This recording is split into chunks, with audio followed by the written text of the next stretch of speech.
Welcome one and all back to the Mind's Eye Theater. Happy to have you back. Lycans and gentlemen, children of the night, nocturnals, night terrors, and all things that go bump in the night. Welcome to your monthly treatment of shock therapy. The doctor will see you now. Consider us your night watchman for this evening's festivities here at the Mind's Eye Theater. We invite you to violate curfew with us for this grave shift. I am your host, Inkarnate, for this sold-out show. Joining me tonight, eventually, will be Tramadam. Yeah, they can't hear you, bro. So, this is not only our 25th edition of the Mind's Eye Theater, but it just so happens that we have a special entry for you. So, a bit of trivia. You guys wouldn't know this, but we actually, when we started doing the watch parties, it started out as a hangout, and technically it wasn't even a watch party. We were just watching it to watch it. I was obviously going to do a a review on my channel. However, for Pennywise, the story of it, that was a documentary that came out for, let's see, that was about a year ago. I want to say it was late July 2022 that it came out. So obviously that was not the official or the original episode that we did, even though it did wonders for my channel. Our very first watch party of the movie Prey, which I loathed. I cannot deny it did wonders for my channel. To this day, half my subscribers, I believe, came from that channel. So as much as I gained from it, it was sluggish to watch. But I hope we made it enjoyable for you all. But the very first technical watch party that we did, that I guess wasn't a watch party, was that Pennywise story of it. Now, I eventually did a review for that documentary, but in a lot of ways I always consider it to be the inaugural watch party that we did for the Mind's Eye Theater.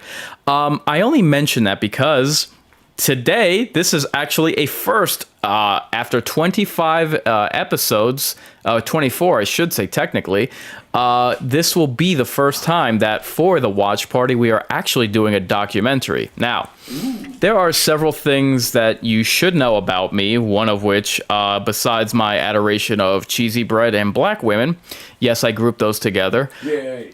Because they are, to me, they are equally pornographic. Don't believe me?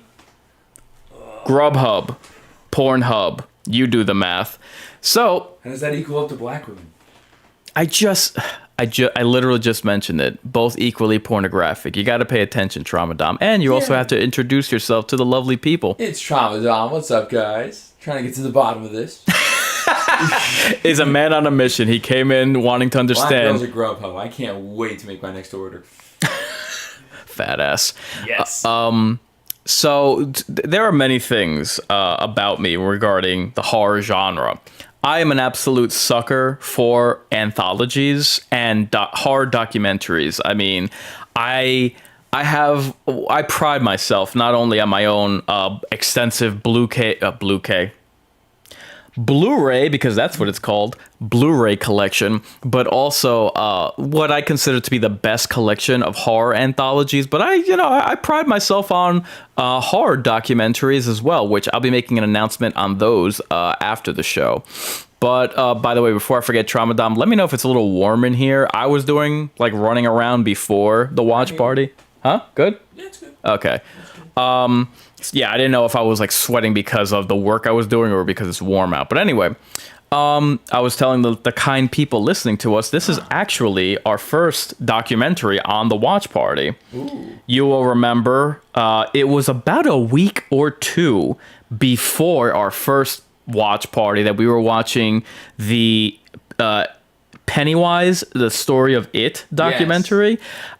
Like in a lot of like, look, you and I have seen a lot of movies and horror movies hanging out or whatever, but in a lot of ways I consider that to be the Pennywise documentary the first watch party, even though that was well before we started doing the whole setup and the 2 mics and all that crap.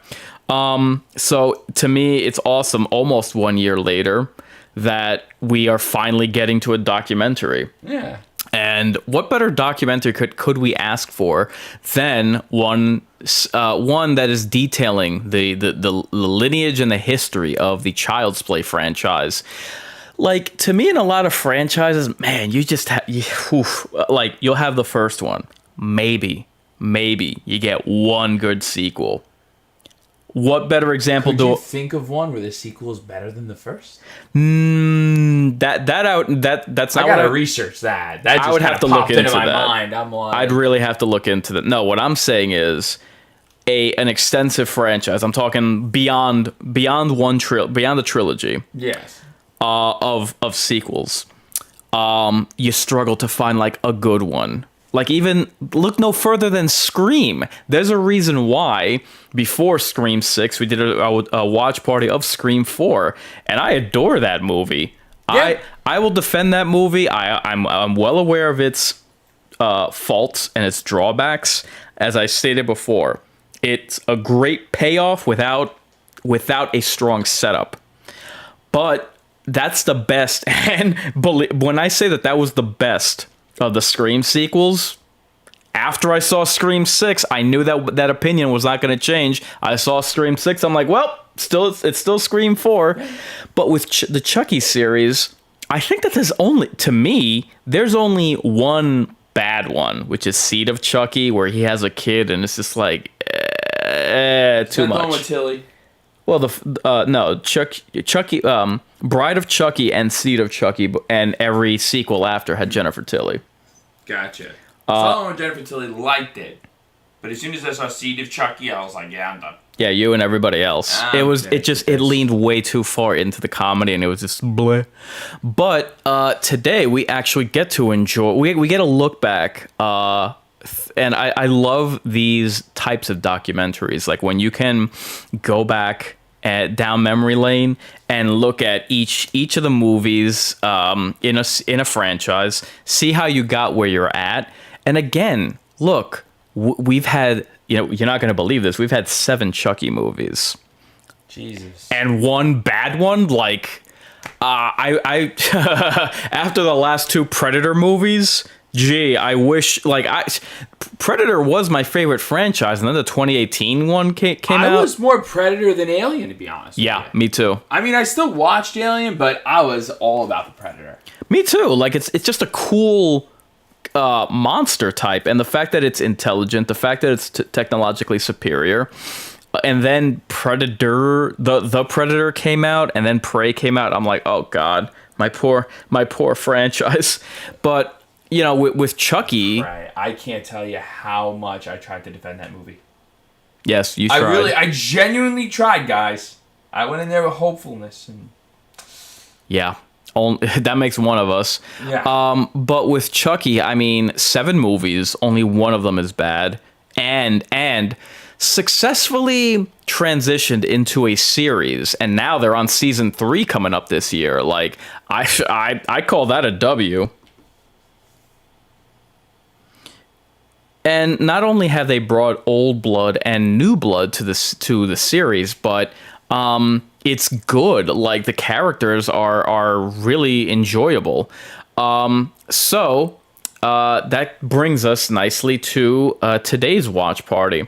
So as far as film rating, we have the following options for you fine gents. We have Bottom of the Barrel,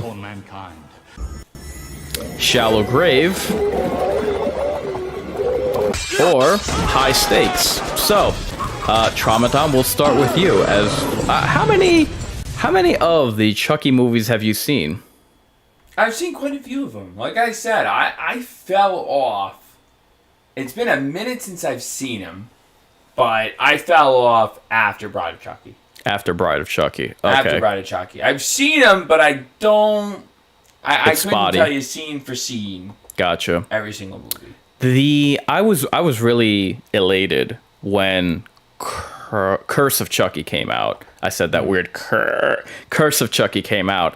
That was I worried about the quality because it was direct to... What the hell was it? What was it used to be called? Direct to DVD or something. I was worried about it, but then I saw it. I'm like, okay, you know what? We're good.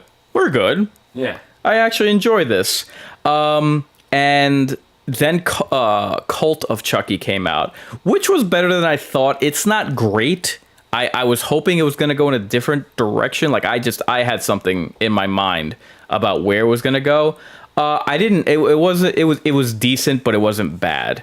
It didn't blow me away. For me, it was just a Chucky movie. Well, did you see Cult of Chucky? Cult of Chucky? Yeah. I've seen pieces of it. Like I said, I didn't like it enough to really sit down. Gotcha. And watch the whole thing from start to finish. And you haven't seen the series, right? No, I've not seen the series. Okay. I had a fear it would ruin... No, it's what I actually enjoyed. I can vouch for it. It's good. I haven't seen season 2 just because I have a lot of catching up to do as far as my TV reviews. I still have to review the rest of season 1. I have to review season 2 of Chucky, and I still have to finish the last season of Dexter. However, I can vouch for it because it's not just like, oh, it's just Chucky and like a new group of kids or whatever. They actually bring back to the series the Andy, the kid that he used to Chucky used to terrorize. Yeah, they bring back his foster sister. They bring back Jennifer Tilly. So it's just a continuation on a TV program.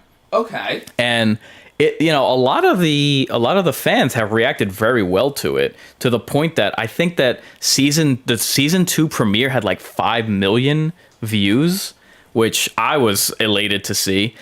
You want to hear news like that. That's something that you like or something that is of quality. Actually, it gets supported, and I say that because, guys, I personally will never forget the fact that Hannibal ended after 3 seasons. I know. I saw the ending again. Dude, it's like that was a great series. And to me, it's not just that, oh, it fell off of a cliff after season 1 or season it maybe in terms of ratings, that's why they canceled it, but that was a great series. I mean, it's been a while since I've read the book. Years and years and years. You actually read the book, really? Oh, yeah. Wow. I grew up, Hannibal was my favorite villain. Get out. Growing up. Seriously. Yeah. Nice. Better than any other horror was Hannibal Lecter. Okay. Look at Traumadom. I'm over here thinking that... the series actually kept up relatively well with both. Relatively well with the movies and the books. Right. And even the Manhunter movie, which is where Hannibal Lecter made his first debut. Yeah, they switched Red Dragon and Hannibal, chronologically speaking, in the series. Because in Manhunter, Hannibal was only in it briefly. Yes. He was not in it to the extent that he's in it. Right. Look at Traumadom. I'm over here thinking that he's some kind of poser as a horror fan. No, not at all. I'm just incredibly selective. Oh, all right. I see. So, can you really blame me with what's been put out?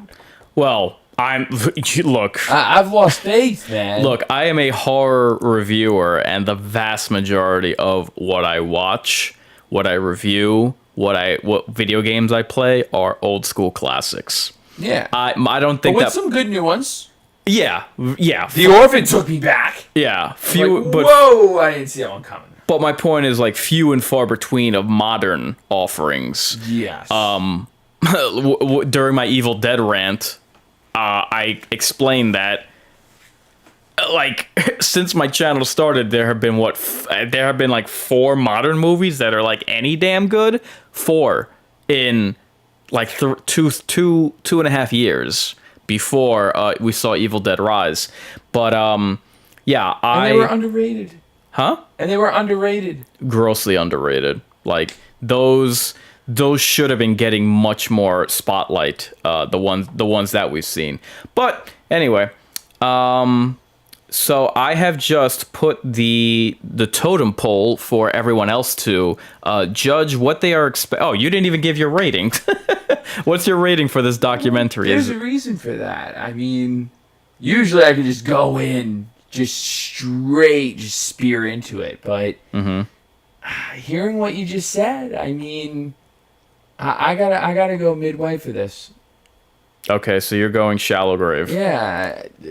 I don't know. I reserve the right to rescind this and change it later. Oh, Trauma Dom, you silly sausage. Yes. You don't have any rights. Yes, you know what? I will be a glorified swing voter on this because, I mean, for the most part, even if the series sucked, the documentary's got to be at least halfway decent. Well, that's what I'm asking about. I'm saying, what is your expectation for the documentary? That it's good, hearing you and trusting you, I'm betting that this is going to be at least shallow grave to high stakes. Okay. That's what I was asking. The documentary is meant to save a bad movie. Well, this is why we did it, and this is how we did it. We should have did it the other way. But if the series is really good, then everything else is just icing on the cake. Gotcha. So, unsurprisingly, I am giving this a high stakes. Like I said, everything high stakes. It's I will slap you. Pray. I will slap you in your trash mouth. No, I will give this a high stakes because I've seen it before. I didn't know that it was available on a certain platform, and I caught it about a week ago. And yeah, it like seeing the camaraderie behind it, and it really was like a family type business because Brad Dourif and he brought on his daughter. His daughter became an actress in the franchise. There was the person. Well, I'll save for during the watch party. But there was the person who was narrating this. Excuse me. The person who's narrating this just so happens to be related to someone who's worked on the movie. But I mean, I love these type of franchises or documentaries because to me, like, dude, you're never going to see a documentary that's like celebrated or worth watching of the Saw movies or Paraboredom Activity. Like, who cares? This is something that actually is iconic. This is something that is celebrated. This is like a touchstone of horror. So it's great when it's great when you can go back and celebrate these movies through a documentary. It's great when people still care enough. Like the fact that this is the fact that this is being touted as like or celebrated already as a great feature, it says something. So I'm really looking forward to this. With me, my rating is high stakes. And again, you guys, feel free to vote in the totem pole. And let me take care of a few housekeeping items while we are underway. So, let's see. Naturally, I invite you to stream the film along with us. You can queue it up on Shudder, and like I mentioned, I just so happen to have found this documentary in its entirety. Maybe you will too. Maybe search it on, YouTube. You'd be surprised what you can find there. So let me take care of a couple of housekeeping items, and I will be providing timestamps throughout the watch party to make sure that your viewing experience is obviously synced up with ours, as well as for the convenience of anyone joining who's casually late to the party. So this stream is brought to you in partnership with Hotness TV. If you're in the market and considering that summer's right around the corner, Memorial Day is upon us, feel free to use the sponsorship links in the description. We have sponsorships. The Mind's Eye Theater has sponsorships with Samsung devices, which run the gamut between cell phones, sound bars, TVs, tablets, 4K Blu-ray players, surround sound home theaters, and Jabra headsets. Jabra headsets come in the form of, let's see, in-ear earbuds, over-the-head headsets, and audio conference equipment for conferences. And so again, the sponsorship links are in the description. If you are to purchase any of these items and you use our links, it just serves as a nice kickback for the channel. Additionally, the Mind's Eye Theater is a proud affiliate of the upcoming horror documentary Mental Health and Horror. And what did I say? We are a sucker for documentaries, so I very much am looking forward to that one. And I'll definitely do a review. I will see if I do a watch party for that documentary when it comes out. So, if you're of a mood, the link up top to support the Inquisition is through paypal.com/inkarnate. I'll just consider it your pound of flesh. And the software that we use to stream this, streamlabs.com, were kind enough to give us a merch store. So you can access that through streamlabs.com/mindgamesinc/merch. So we are coming to you live streaming on Facebook, Twitch, YouTube, and Rumble. Thank you, sir. I left a cup out for you. Oh. Yeah, my bad. Oh, trauma dom. Anyway. So how long is this bad boy? It's about a little over an hour and a half. Make sure to vote in the totem poll and mute your cell phone. So, Did you tell our audience? Yes, I did. Did you vote in the totem poll? I gotta charge that baby. Okay. So I really hate to mention this, but when it's full power to social media censors, advisories must be made. So 2 key items. Firstly, if the watch party gets cut off, catch me over on any of the other platforms which are listed in the links in the description. Secondly, the following day, I will repost any interrupted Mind's Eye theaters. It'll just appear as a regular video instead of a stream. So, in the enduring battle between Inkarnate and the almighty algorithm, my fans are my strongest weapon. So, translation, get them likes up. Therefore, without further ado, we now offer you this creature presentation. Traumadom, throw the switch. Let's do it.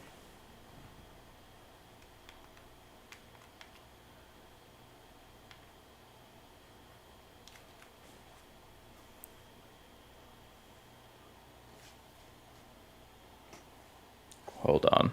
Oh.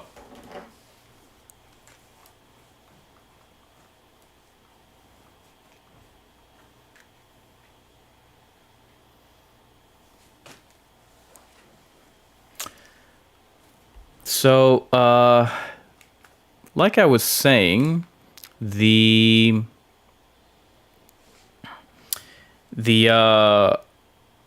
host of this documentary, her name is Kyra Elise Gardner. So it just so happens that she was the daughter of the makeup and special effects wizard Tony Gardner, whose body of work includes, get this, Michael Jackson's Thriller, Hocus Pocus, Ooh. Army of Darkness, and segments of MTV's Jackass. Who cares? Anyway, beginning with Seed of Chucky in 2004, he filled roles in special effects and makeup departments, as well as being the assistant director of the film.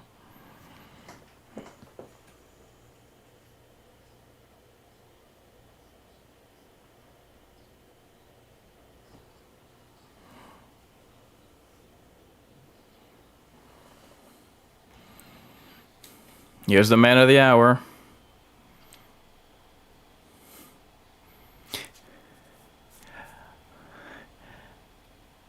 I think what was so creepy about the first 2 and 3 were the eyes. The fact that it was so blue and it filled up so much, like the iris filled up so much of the eyes.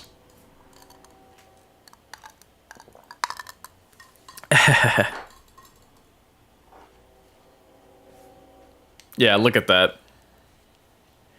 You're dead.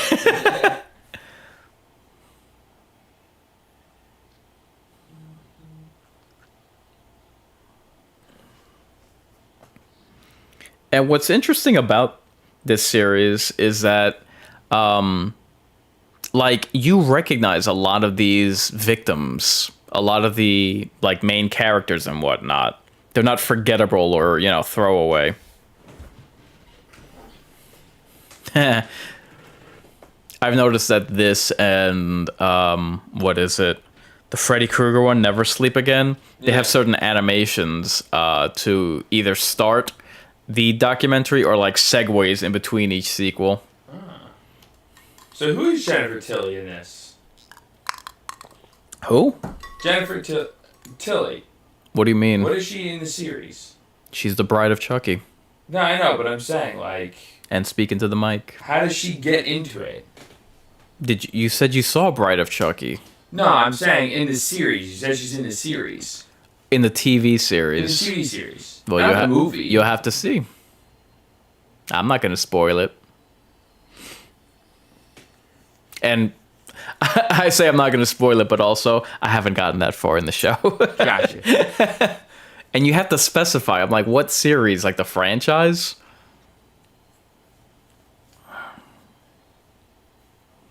And like, look, I'm not crazy about Chucky as a father, but it says something about the series that they, even things that are like not you're not crazy about with the franchise, they haven't abandoned it. Don Mancini.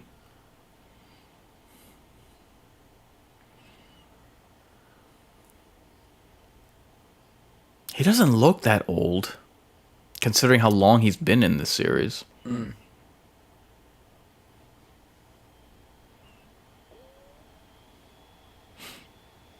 For as old as he is, he's still got that crustache, though.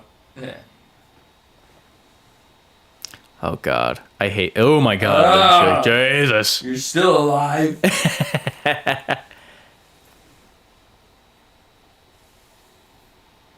I hate when they call these movies slashers. Dude, a slasher is a masked maniac with a knife. Yeah. Chucky and Freddy are not slashers. And like Chucky's a killer doll. It's a completely different genre.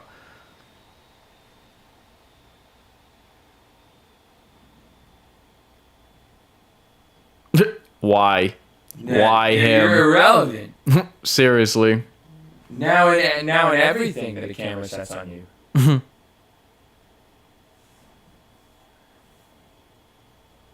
I'll give her that. I don't even... it's more like taunting. Like people get far too caught up in like humor when it comes to horror, and I think that's like you're missing the point. The point isn't for the chuckles, you know what I mean?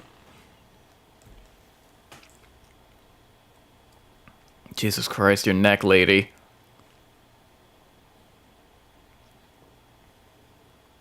David Kirshner. Sounds familiar. He looks familiar. David Kirshner.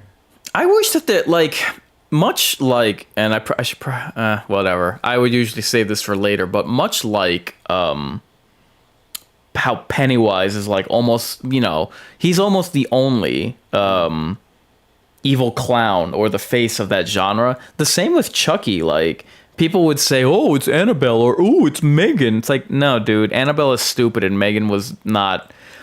But people are trying to force the idea that, like, Megan is carrying the torch of Chucky. It's like, oh, well, first off, bitch. Who said that? It's a lot of shill media. It's like, dude, No, you're forcing that idea. You have to keep latching Chucky's name onto Megan in order for it to be relevant. But anyway, this I thought was cool. How like consumerism was trying to train children to be what do you call it? Consumers.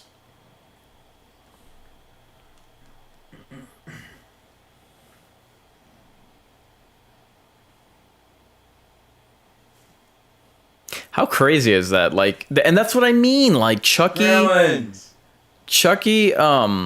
excuse me. Chucky was the first feature-length film to actually make a character. That's why Annabelle that's why Annabelle does not belong in the conversation. It looks creepy, and that's it. Blood Buddy, that was the original name.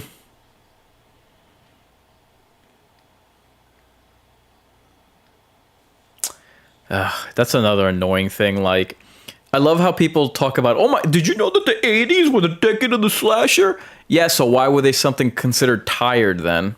Yeah.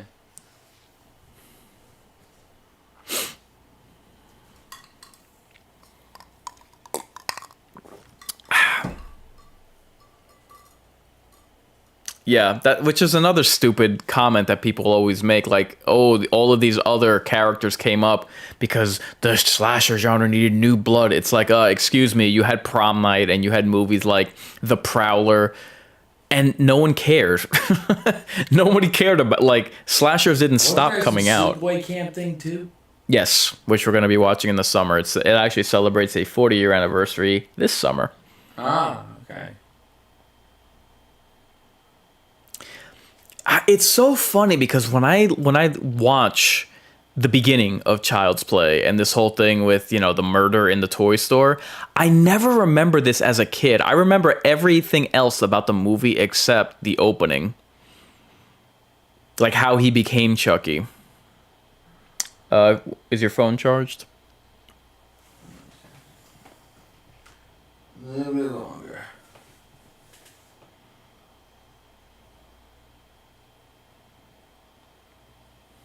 See, that's what I like. Little tidbits like that I love. That's why I like behind the scenes, the special features of any Blu-ray. That's, you know, you get special features on a Blu-ray, not streaming. The streaming is just the movie. Yeah. So I like that in behind the scenes, and I like that about documentaries, like where the naming of a character came from. Like Wes Craven named Elm Street after the street that JFK was murdered on. Oh, okay. It's like little things that I like that I always like.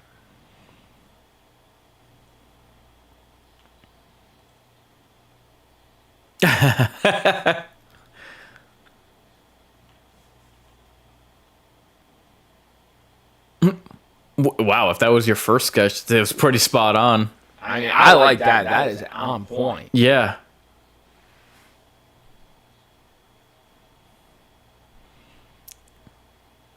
That's true. I never noticed that.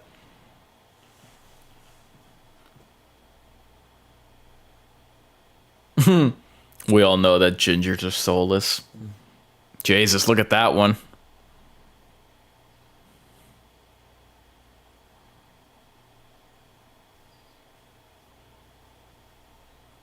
Some of the hottest, if we're being honest. Yes.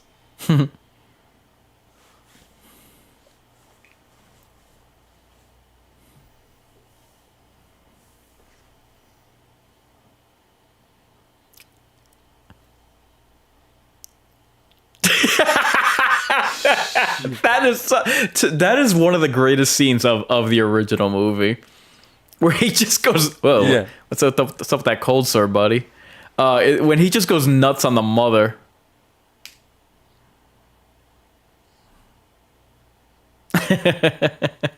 That's the voice, and that's his daughter, Wow, what is your name? Fiona Dourif. Ooh.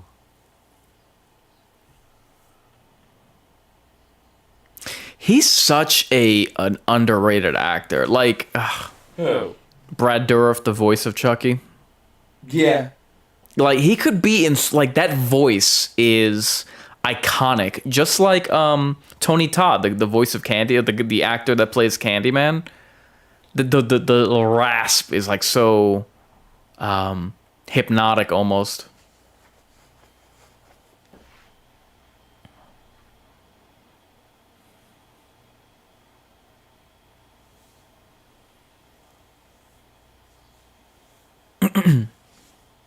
All of that, almost all of that character is the voice. And it's crazy. I mean, think of Darth Vader. They actually did early, screen testing with like just the actor's voice, and it was. You have to watch that. Wow. You have to watch a YouTube video of the actor who plays Darth Vader in the suit. What he sounds like. It is dorky. Really? Yeah. I saw it, like, I don't remember what specifically it was, but it's like, what are the plans for the Death Star? It's like, dude, whatever impression you have as Darth Vader, as like this menacing force that like is a space wizard or whatever, completely melts away. Well, what? You have the plans for? I'm like, oh my, it's so cringe. And he's all dressed in black and he's towering, and it's when you hear even George Lucas was like, "What the hell? No, we got to get somebody else," and that's when they landed on James Earl Jones.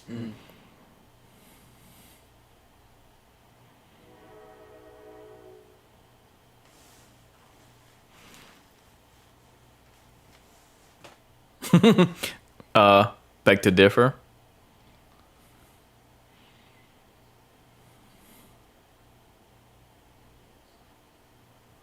You have something to confess there, Brad Dourif? What's that saying? Nothing that should even disgust me? I've never heard that before. Who said that? I forgot.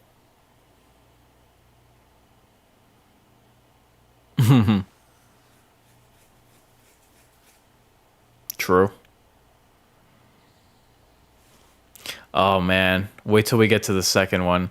The second one is my absolute favorite.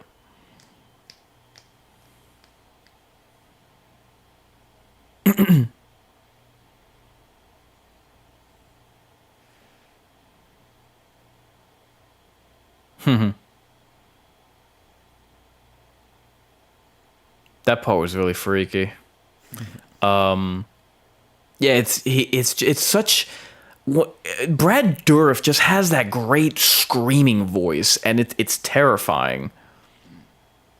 Like speaking of Star Wars, Mark Hamill, the guy that played Obi-Wan Kenobi, wow, the guy that played Luke Skywalker played or voiced Chucky in the remake, and it was to this day I haven't seen the remake because I don't want to. He's done quite a bit of voice acting. Yeah, he's the Joker in the animated series. Oh, okay. Abigail Breslin, why do you look familiar? She's in Zombieland. That's Andy from the very first film. Oh.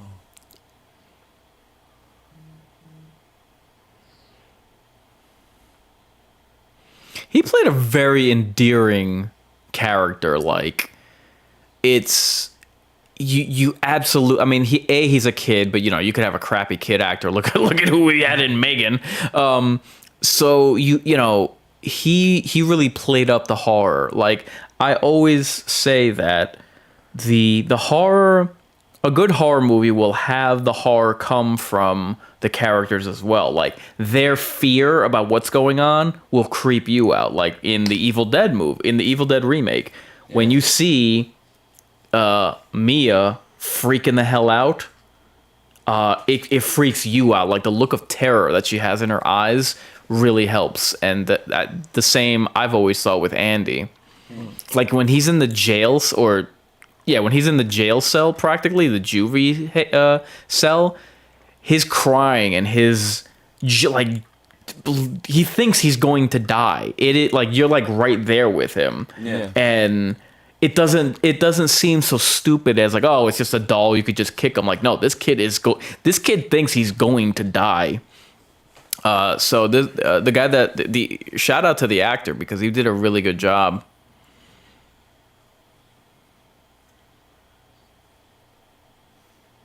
Wow, I never.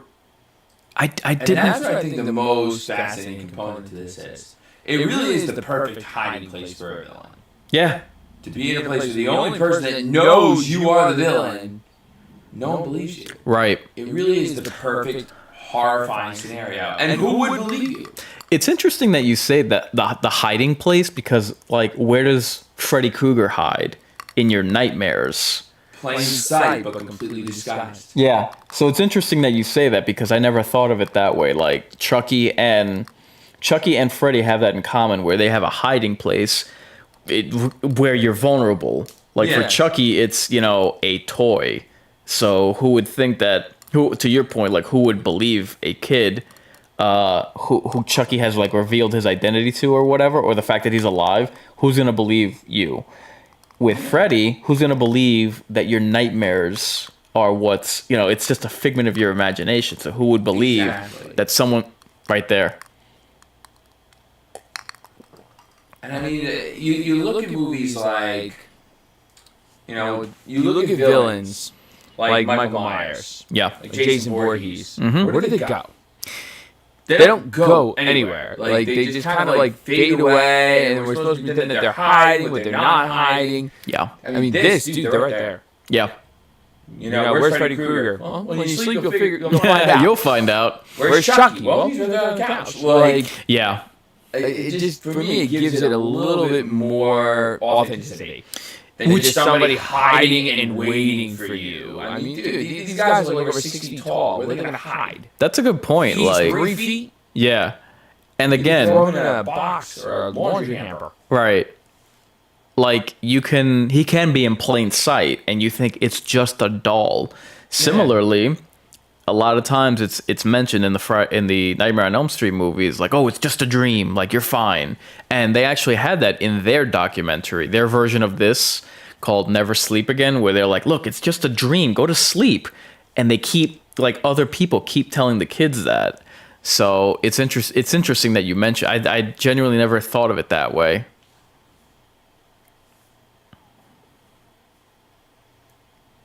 Wow, dude, like she's changed a lot. It's been so long since I've seen Who is that? I don't know. They had her up from what she has acted in before, but I didn't pay attention. But that girl really, man. I mean, she's still pretty, don't get me wrong, but whew. Time, man. To me, like, it's so weird to me because, again, you would think that dolls are creepy because it's like the idea of maybe of it being inanimate, or it look like that kind of uncanny valley. You would think that would be explored more, and the fact that you can have what's the word I'm looking for? Like maybe a doll actually does steal people's souls. Yeah, they have that with this, but it's kind of like shaky with it being explored. I'm talking like a doll stealing your soul because it doesn't have one. You know what I mean? To me, Child's Play 2 is absolutely the best of these movies. And the funny thing is, like, it was a good story before the finale. It does what a sequel should do: introduce new characters. I've always liked the stepsister, who also is also doesn't believe Andy when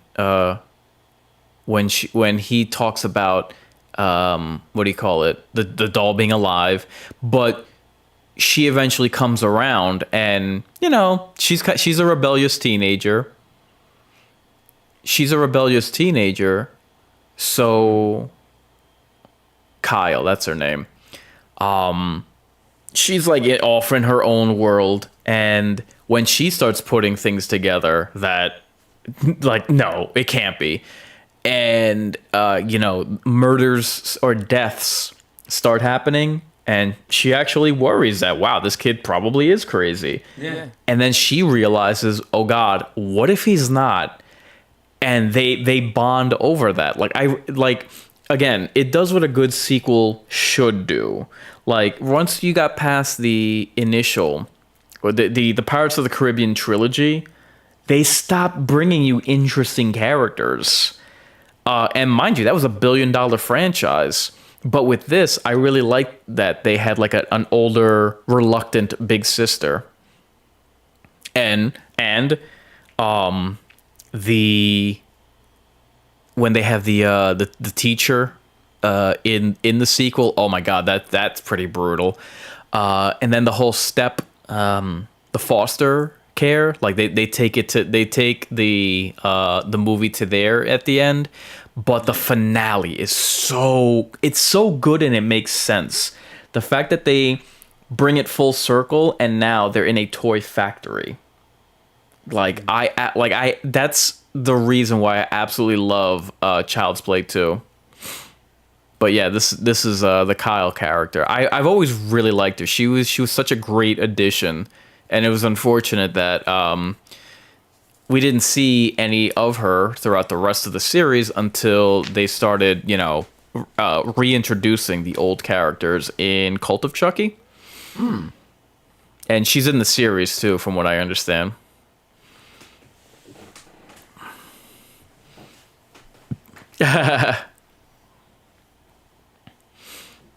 And that was another thing that was like a carryover from the first film that they did in the sequel. It's like they have to kill. They think they killed Chucky like 2 or 3 times, Of but course. it never feels like eye rolling or stupid.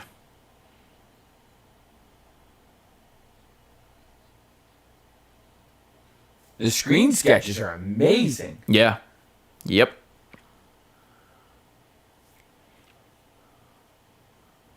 I mean, usually they're really stupid in the beginning. But like just seeing them now, like looking at the Predator, the first sketches of the Predator were just awful. They were terrible. And they did models, like they actually built a suit of it, but it was a just giant lizard with Van Damme in it, a big turtle. It was so bad. Now he's relevant to be in this. He's at least a voice actor. Yeah.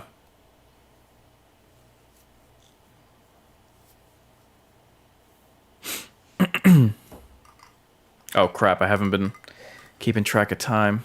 Oh god, this scene.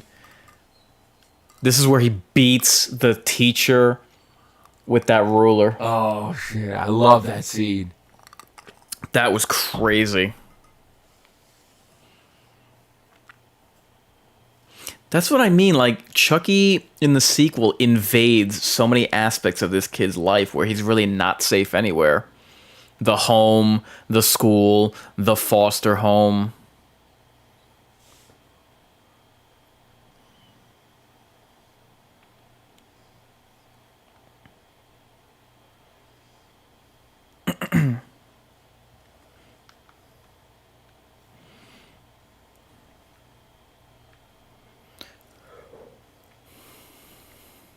That's awesome. I never knew that about this. I know that it's a Universal property, but...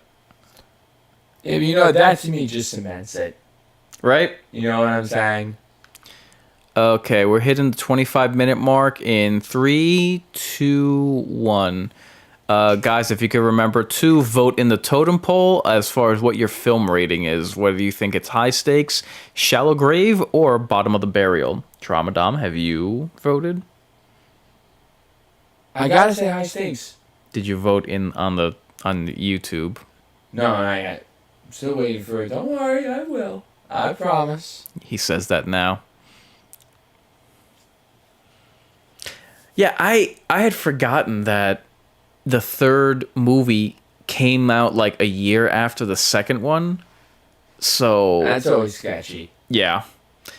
So they picked somebody different for to play Andy by the third one. Yeah, this was, I don't know. The third one isn't bad, but it's just a weird, like a doll at an army base or an army training. It's just like, bit of a stretch. It's still good. It's still very much watchable and enjoyable. It's just kind of weird. You could tell. How did he inject himself in again? He actually... Chucky finds him how? He looks him up on a computer because some new company takes over the factory of Chucky dolls, Chucky comes back to life in the high rise of like the CEO or whatever of the toy company, and he kills the CEO. he kills like a CEO, and then he looks up where Andy is online on a computer, and he basically like mails himself to his boot camp, which again, it's a watchable movie, but you could just tell it's like you guys kind of rushed this. Or do they? Yeah, look how look how fast they just breezed past part 3, and we're going straight to Bride of Chucky. A lot of people rag on this movie because of the comedy, and I get it. I don't want. You know what it is? Sometimes it's just too much, too often. You know what I'm saying? Like Chucky had humor, but it was set Spaced, out. yeah, it was spaced out. Spaced better. Once you got up to this movie was where I just kind of got sick of it. Okay. Because you had entire scenes that were all... It wasn't even satire. Yeah. It was just based on cheesy comedy. Yeah, right. I defend Bride of Chucky because, again, they gave us It's like Bill Burr is a villain. It gave us a memorable character, a memorable addition, a sex symbol in Tiffany, in the Tiffany character. Oh God, what the hell's her name? The actress that plays her, Jennifer Tilly. Not only that, what else? It gives you a sex symbol. It introduces a new character and a new icon. And not only that, it wasn't like, okay, we have this character, let's just get rid of her. Wow, look at you. And that's great when you can have that. Like, it's kind of like the alien queen in in Aliens, and now every movie after that has to have an alien queen. You know what I mean? That's when you know you have you've introduced a great character. And again, and good concept. Yeah. And it's like one thing that just got kind of ignored with that in dismissing this in dismissing Bride of Chucky is that, dude, you have a monster that is allied with the main monster, but also they are the point of contention with each other. Misery loves company. And I don't want to say she's just as bad as a killer as him, but it is a toxic relationship between them.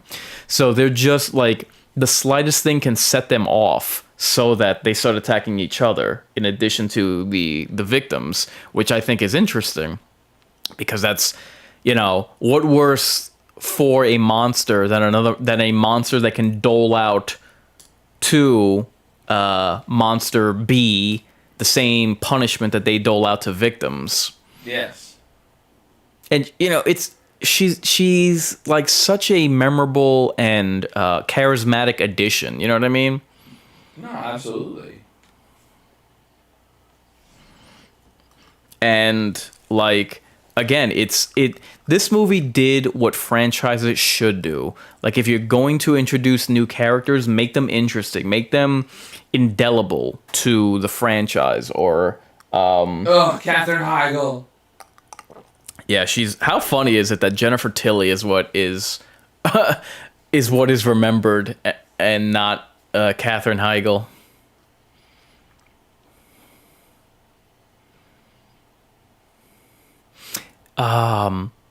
I think, if I'm not mistaken, I have to check my notebook. Go through plastic. But I think that Bride of Chucky celebrates 20 years this summer too. Really? Yes. Chucky celebrates a couple of different anniversaries this year. In the summer, Bride of Chucky celebrates 20 years. No, 25 years. Curse of Chucky celebrates 10 years. And in, I believe, October, Chucky, the original Child's Play, celebrates 35 years. So we got a pretty busy watch party when it comes to Chucky in the late summer to mid autumn. Genre. Oh yes. I didn't know that he died. Couple Yeah. in That was a huge thing, man. I was pissed when he died. it was back in the day Really too. sad. Yeah, because he was in Problem Child. He was in Problem Child. He was in 8 Simple Rules. He was in Three's Company. He was in It. Law and Order. He's had a long career, and he's helped a lot of people along the way. Yeah. He was in the original It miniseries. And he died relatively young. He was not old. Yeah, he was like 50, right? Somewhere like that, like late 50s. Like, he was in the middle of a really good series. Oh, wow. It was 8 Simple Rules. It was a very popular I forgot series. that Ronnie Yu, I think his name was, directed that Bride of Chucky. Oh.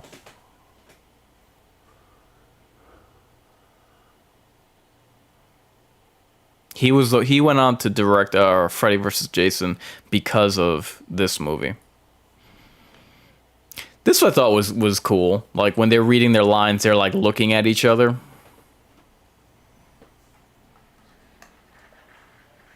That's now that we're watching this, I've always known about the Jennifer Tilly character, but what I love about this series is that like as it went on, it kept like that cycle going where you're adding interesting characters. In the first one, it's Andy. In the first one, it's Andy. In Child's Play 2, it was the Kyle stepsister character. In Bride of Chucky was Jennifer Tilly. In Curse and Cult of Chucky, you have Fiona Dourif, Brad Dourif's daughter. And then you have like all of these other characters come back. Jennifer Tilly, you have Andy character, you have Kyle come back, and then in the TV series, not only do you have all those same characters come back, the ones that I just mentioned, but then you have another cast of characters exclusive to the miniseries or the series, excuse me.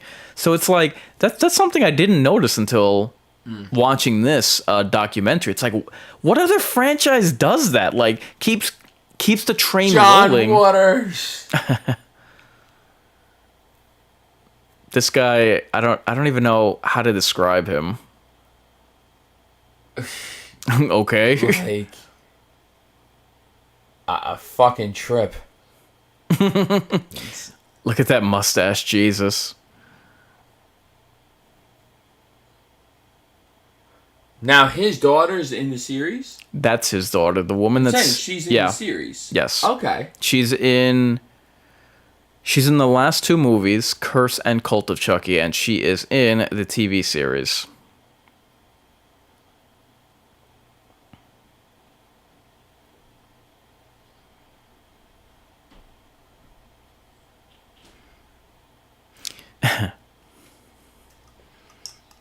Yeah, they kind of jumped the shark with the baby and what is it? Seed of Chucky. It's just like it becomes less about Chucky, you know what I mean?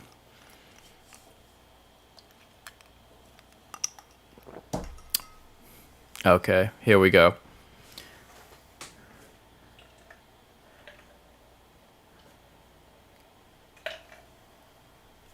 Oh wow, I didn't know that. No, me either.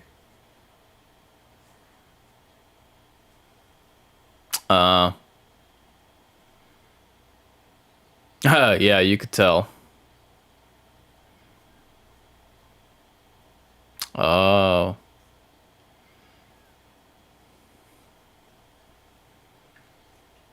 Yeah.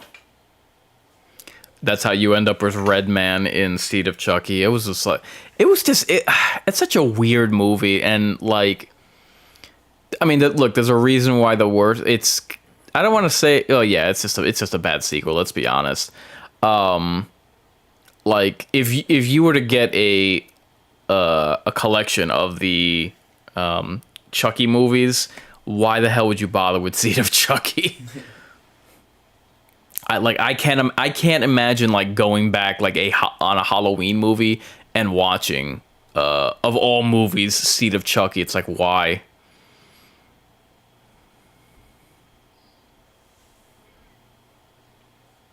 And it just, I don't know, it just became less about Chucky. Like, oh, now he's a family man. It's like, it's one thing with the Tiffany character, but it's like there's such a thing as going too far down a rabbit hole or too much of a tangent.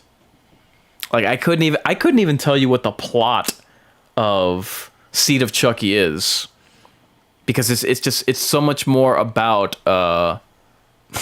the family dynamic of a killer doll than it is Chucky himself.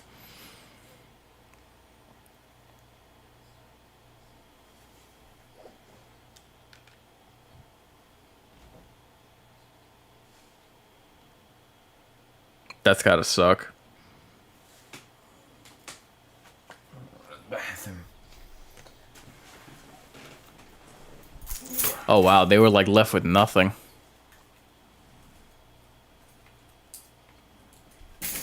Romania, what the hell? What? They were in Romania? Really? Why, I don't know. It's just so random. Right?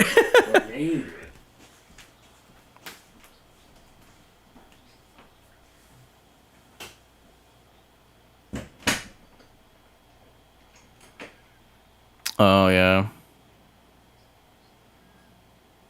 Really? Because who would have honestly said that there's, hey, whoa, there's an inconsistency there in his dental hygiene.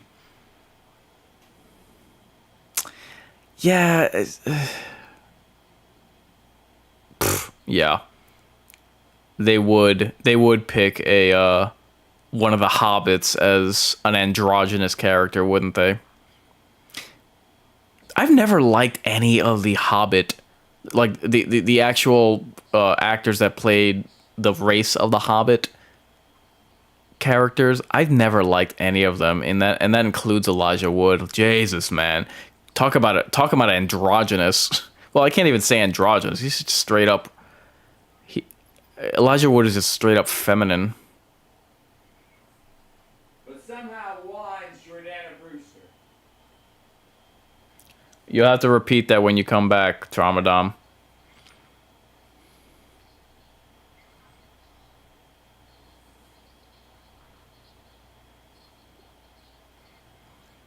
Yeah, that was another thing. They like Jennifer Tilly stars in the movie.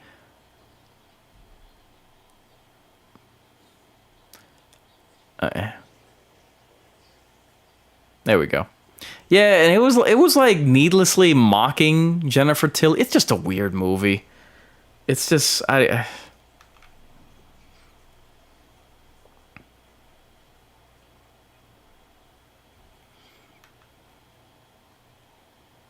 Oh, wow, I forgot that he was in Lord. Of course, he's Wormtongue. Jesus.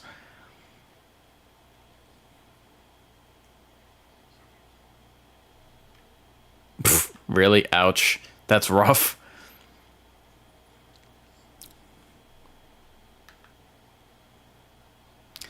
Okay, we're hitting the 40-minute mark in 2-1 now. So if you guys can take, if you're watching on YouTube, please take to the totem pole to rank this documentary, as well as hit the like button. It just helps push this video along so that other people can watch it.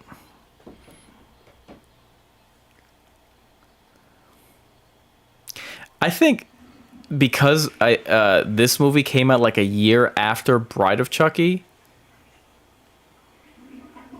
I think that because this movie came out about a year after Bride of Chucky, that like they just had to they were like, just put something together and just rush it out.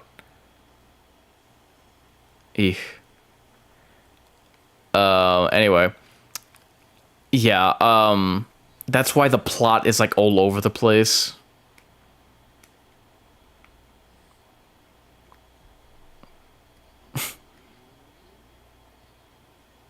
Now it's a they. How funny is that? It's a literal they. What were you saying, Jordana Brewster? How they're able to put a feminine character like Elijah Wood getting Jordana Brewster is just a horrible message to men. Well, are you talking about a movie or in real life? I'm talking about a movie. Like your favorite movie. The Faculty. Oh, God, I hate that movie. It's so corny. Jordana Brewster's pretty, but that's about it. That's it. She doesn't have a body. I'm gonna ignore that.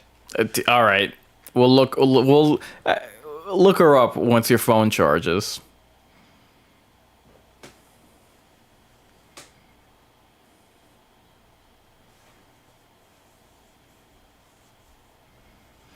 I think that Don Mancini is a gay man, which is why he added a trans doll to this movie. That niche part of the audience.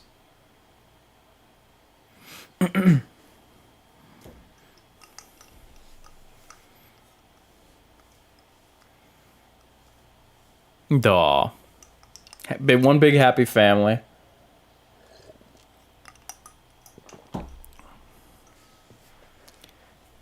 Yeah, but you kind of did it in a dumb way. Like you had something going with, like, there's a reason why nobody cares about the Glenn character. And it's like if you're gonna talk about, oh, it's just a niche. Yeah, do you find that a problem? Or Yeah. either a problem, or it's like, hey, okay, why isn't this character as interesting or as, well regarded as the Tiffany character, for instance? It's just three's a crowd.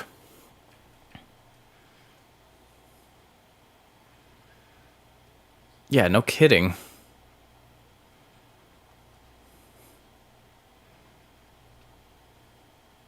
Yeah. Yeah. That's why I like Curse of Chucky, because it brings it full circle and makes it a horror movie again.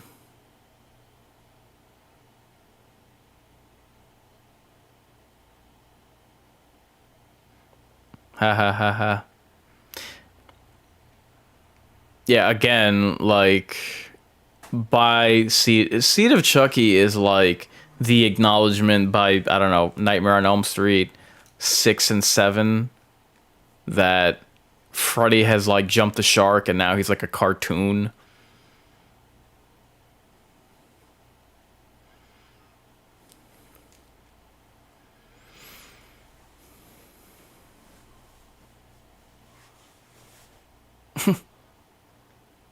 Yeah, just out of place and that's another thing that it had in common with Red. Like, I don't even think they show Redman in this documentary.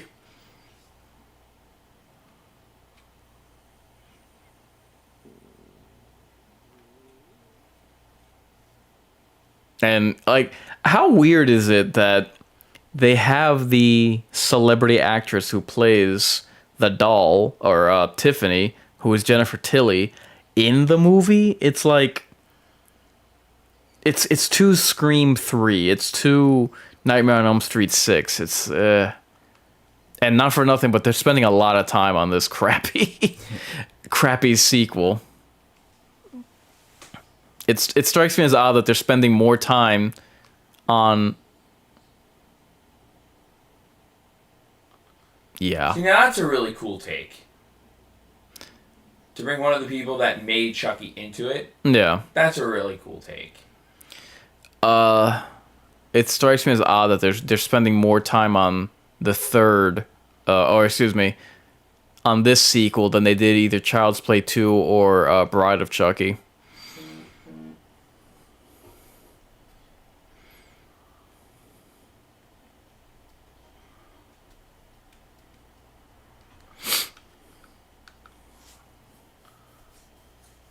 I can imagine. I mean, I guess it's different from one movie to the next. It obviously would be, but it'd be interesting if someone actually did a documentary about making a movie. Like, not the film itself, not the franchise, but like everything that goes into. And again, it's, a romantic comedy isn't going to be the same stress as a blockbuster, but it would be interesting to see like all the craziness that a director has to go through, like behind the scenes.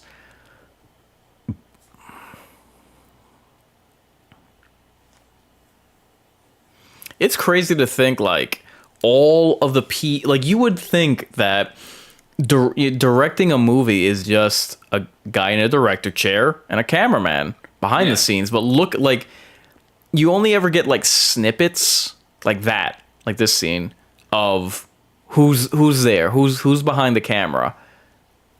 It's a far cry from the guy with the beret sitting on the chair with the clapperboard. Yeah. Yeah, seriously. And then people, you got union workers and people need their trailers and whatever. But that's actually where, like, it being under budgeted may have actually contributed to a long-lasting series. Yeah. It had to have something that made it survive. Yeah. So the best people in, I mean, even then, like, they had to have taken a pay cut. Yeah, could be. They say that what is it?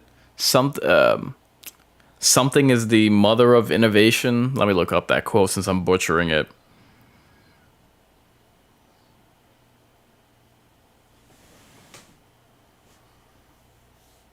Of invention? What is it?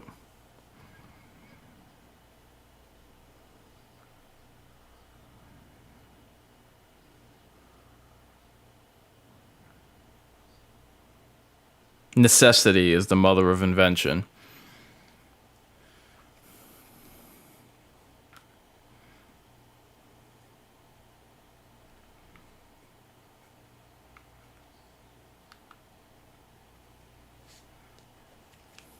What? I don't get it. And here we go. Curse of Chucky. Yep, 2013. This summer.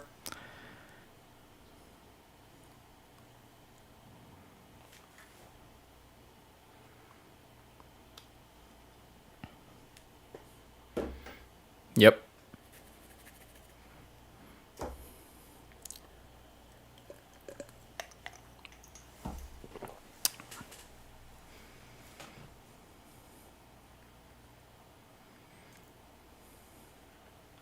Aw. And they do look alike, which is freaky.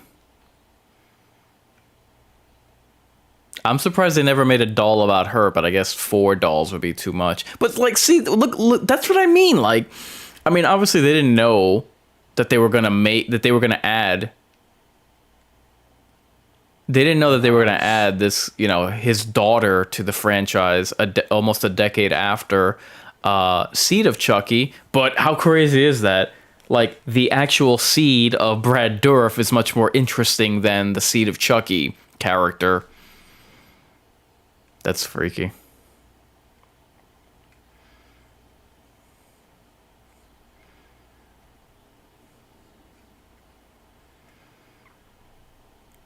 But I say that because it would have been interesting if they and it would have been interesting if they almost make this actress Fiona a doll out of like punishment. You know what I mean? Like, yeah. Chucky enjoys it. And yeah, he kind of did that with Jennifer Tilly, but to me it would be interesting if they did that for this character. Now that she is in part of the family business.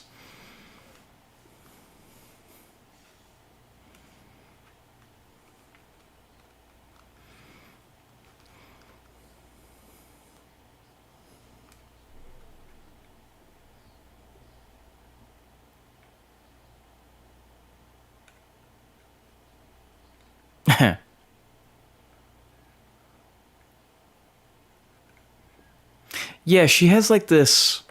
She has the closest to an innocent look to her since Neve Campbell, I would say.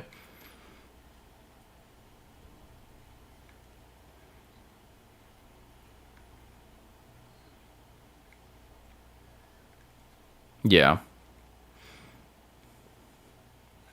I can imagine since it went direct to DVD. Mm-hmm.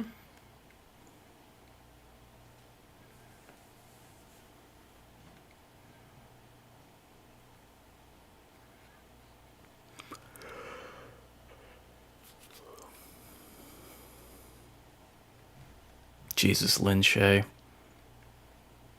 Oof. Is there really not a surgery that you could do to fix that? Oh God. there would need to be too much to fix it. It's too many veins.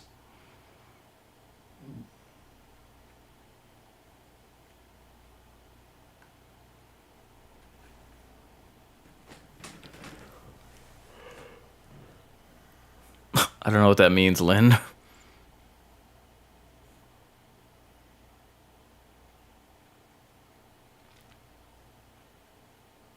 I love how, yeah. I love how now we can honestly look back at torture porn and realize that it was a mistake. I wish that people would realize the same for. I wish that people would have that acknowledgement in terms of, you know, speaking about it for found footage. It's like found footage was a mistake. They should. It's not even a real genre, and my God, dear God, are we well rid of it? I hated that period during horror when there was like every other month would be a stupid found footage movie. Jesus Christ. And people genuinely thought that was going to be like some kind of wave of the future. Like, oh my God, it's so cheap to make. Anybody could make it. It's like, yeah, if anyone can make it, make a found footage horror movie with their camera phone, what do you think that's going to give the genre? Do you think we're going to make it? Do you think that low bar is going to give us the next Tobe Hooper or the next Steven Spielberg? Like, come on. I got news for you. Nobody even knows who the director of the original Blair Witch is. Do you know? No. But you know who did Nightmare on Elm Street, right? Mm-hmm. But you know who did Scream, right? Yeah, sadly. Like, so what did we get out of found footage? Nothing. They're still trying to make new Paranormal Activity move. Like, they made a Paranormal Activity like a year and a half ago. Did you hear of it? Maybe vaguely. Not enough to give a damn. Yeah, and yeah. They tried to bring it back. The only thing good about Paranormal Activity, I think, was Molly Ephraim. Yeah. She was pretty hot. Yeah. But, again, acting was subpar. To say the least. I don't think she's worked in anything notable since. I don't know what she's from.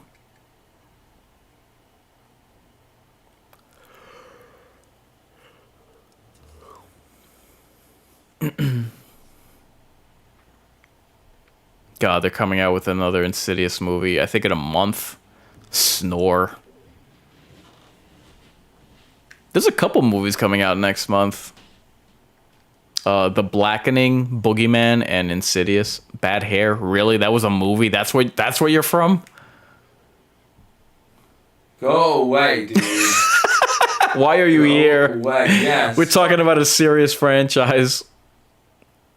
And it's crazy how none of these docuseries, it ever explains why your hands get cold. Bad circulation? No. All of your blood... Since your body operates on a fright or flight response, all right?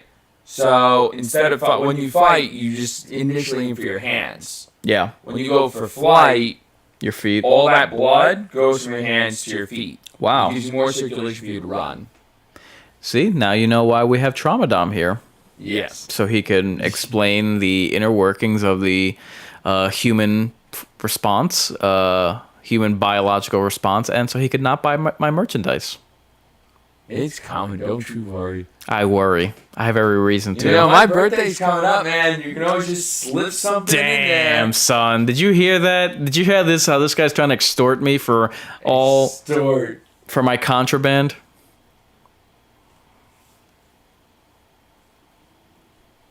What are they making another? Are they making another Chucky, or I don't know what they're doing.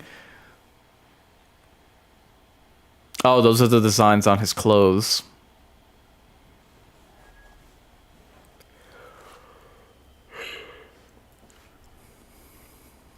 Yeah. Yes. Those aren't trademarked. That'd be a good thing to incorporate. What? The designs. Into what? Like a shirt. I'm pretty sure I did come up with a shirt design for Killer Dolls because one of my merch ideas does involve like celebrating genres. And to me, you know, the Killer Doll genre is very much untapped.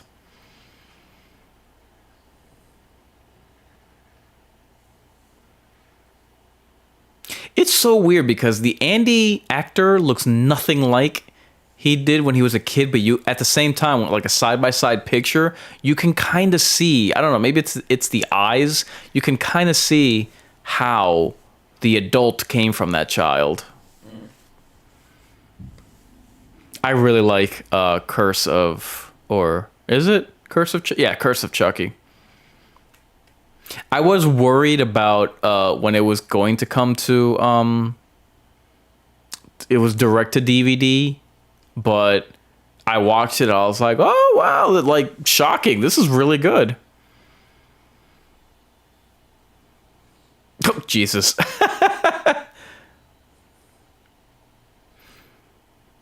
It's really messed up what happens to Fiona Dourif in that movie, like the character. Yeah. Like you already feel bad for her because she's handicapped, and then it just oh my god, the way what happens to her and what happen how the movie ends is just like, damn, can this poor person go through anymore?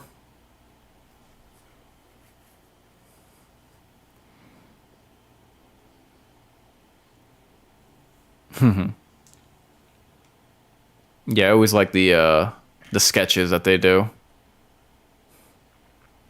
Yeah, that's another thing about directing. Like like it's not just shooting, it's like angles and knowing. Like I acted in a pilot for a TV series 2 years ago. Yeah? Yeah. And like you really have to you got to like not you have to not stare at the camera but know where it is. You have to know what your cues are and all that. And the sketches really help for the director as well as the actors. We gotta sign up to be an extra in something. Huh? We gotta sign up to be an extra in something. There actually is a site for that. Yeah? A buddy of mine is like an extra in a bunch of different shows. Oh, yeah? Yeah. No kidding. Yep. I don't know what they are, but he always, yeah. Every time I see him, he's like, he's coming off of like a new project.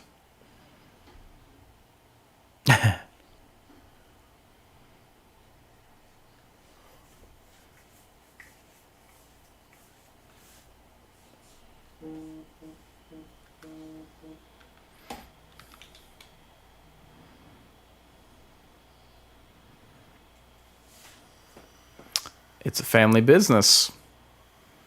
It's like a family carnival. All right, we're going to hit the 1 hour mark in 3, 2, 1 now. So again, guys, make sure to like the video. Like the video no matter what platform you're watching. So, sorry, Rumble, you don't get away with it. Be sure to click the like button. And if you're watching on YouTube, again, I will direct your attention to the chat so you could vote in the totem poll what you think, what your film rating is for this documentary.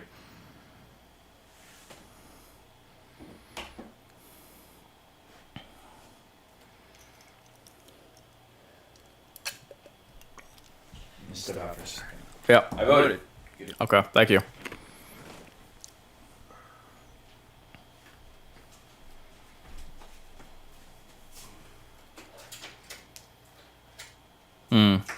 Oh yeah, I forgot about that.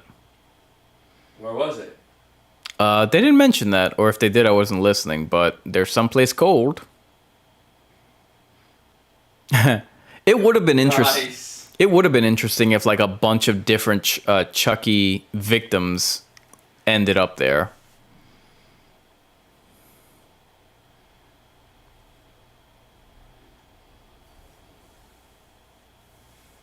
I bet.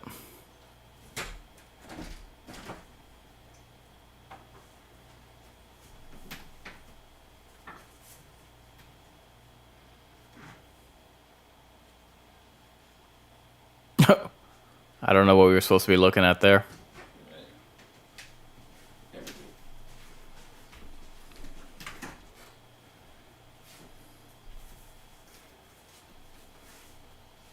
That's funny. Oh, they were still using green screen. That's cool.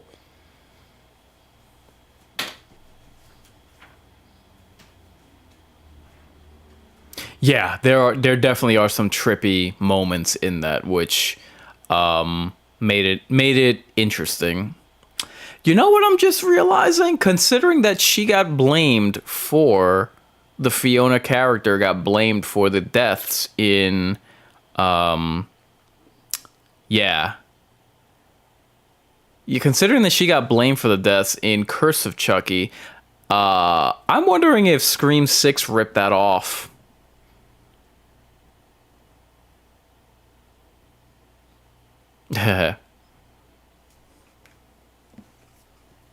Yeah, definitely.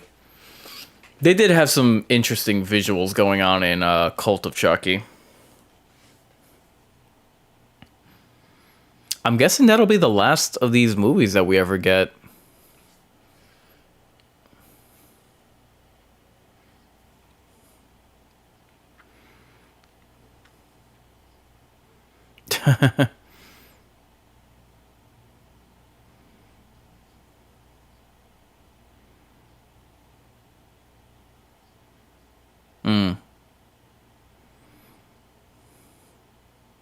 Yeah, that actually, and not only bring him back, but it actually meant something. Like, keep in mind, in the Hellraiser franchise, Kirsty comes back, and, you know, by that time, let's be honest, with the direct DVD movies of the Hellraiser films, it kind of felt like fan service. Like, well, yeah, we'll hire her back, but we don't have anything great to tell with that story or any arc for her.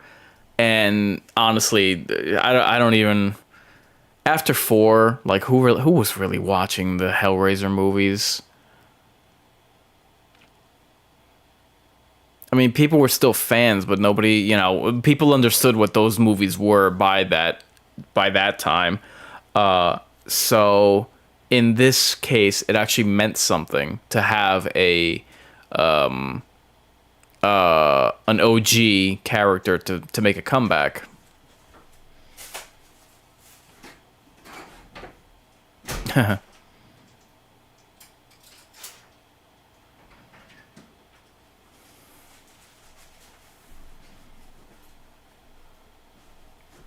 Yeah, no one would have recognized you.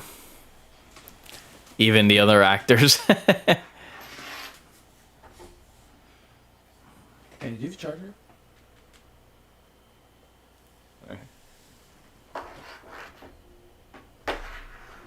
Okay.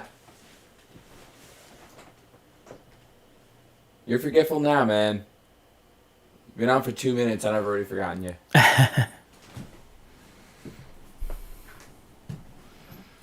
Yeah, when they reintroduced,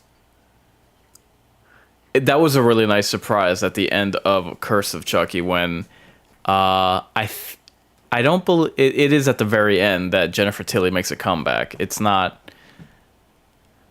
a post-credit scene. There should be 2 plugs over there. Yeah, but neither one of them work for it. Let me see. Okay. What kind of plug is it? I'm not sure. Yeah, but you have to plug it in correctly though. Let me see. Mark Zuckerberg. Yeah. I forgot about that.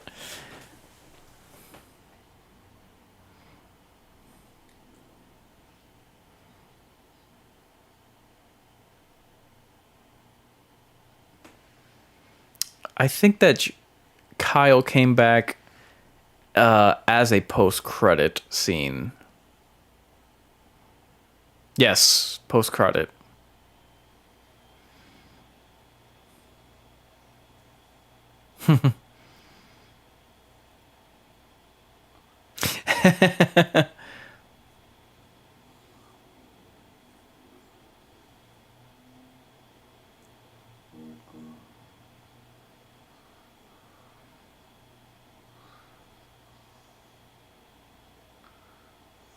Yeah, it's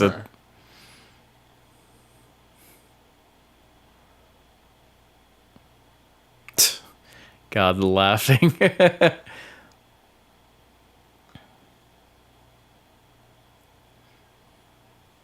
It would be It would Megan. diminish it. It would be Megan, and then it would suck. Mm. I'm so glad that in this documentary they completely ignore the remake. It was just like, who cares? We're gonna stay in our lane, do what we're doing. We don't care if it's a remake, if there is a remake. And the remake is utterly forgettable. It doesn't have a fan base. It made no impression. No one was like nothing. It's just completely forgotten. They were like, oh, that came out. Well, we got this other thing planned and it doesn't suck. Hey, that just goes to show the power of a fan base and the power of good storytelling. Yeah. Like and authenticity. And authenticity. The remake made utterly no impression. They just they kept to the original continuity from Child's Play 1 all the way up until Curse of Chucky, or Cult of Chucky, excuse me, and then right into the show. It's like, oh, they made a movie? That's nice. We're doing our own thing and it's going to be better.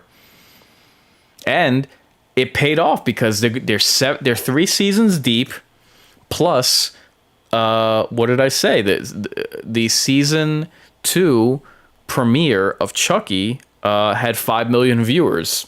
So, and that's a TV show. The remake was a movie. Yeah. Bigger budget and all that.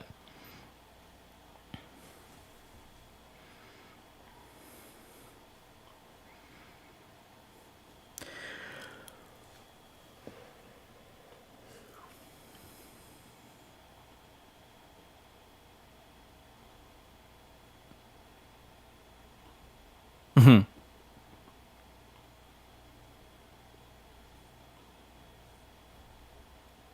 Hey, what can I say? Practical effects, still trump.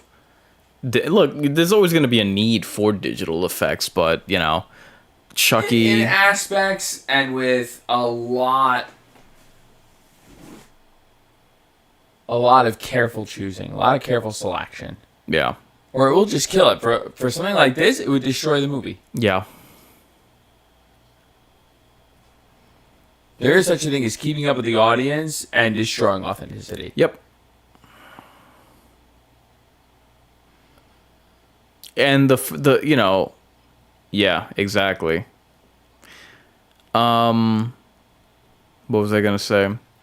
The practical effects and the look of Chucky from the first 2 movies, it still holds up. It still looks terrifying. You still believe that this doll is alive and speaking to you.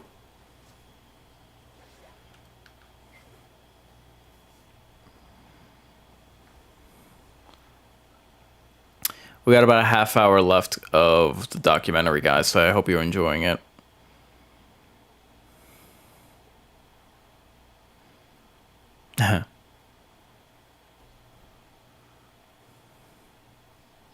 Three. They had to scale back to just 3. Jesus Christ.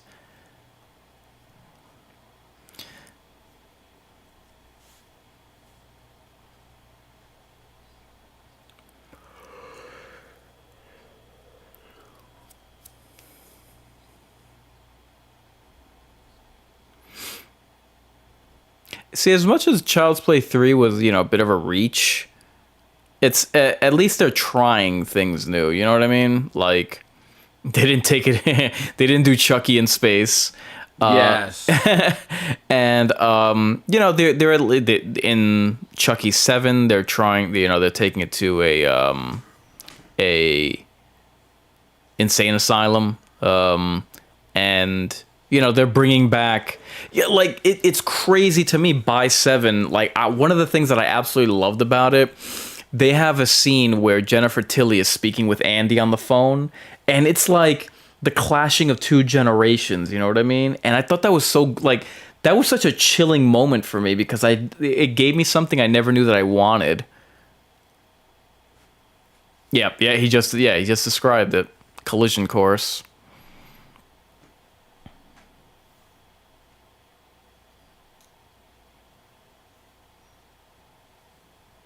which is what every series should do.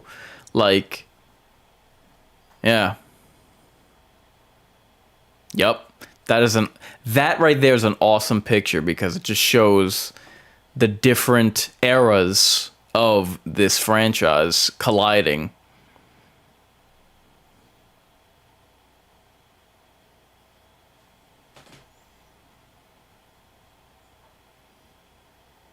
She's pretty. Yeah.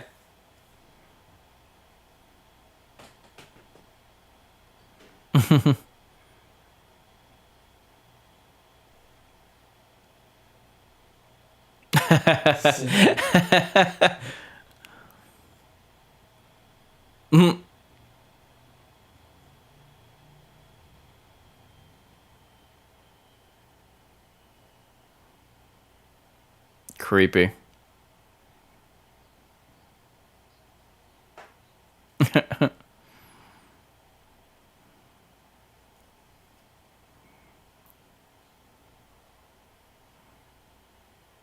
And the fact that as Chucky she could walk is also it's kind of creepy.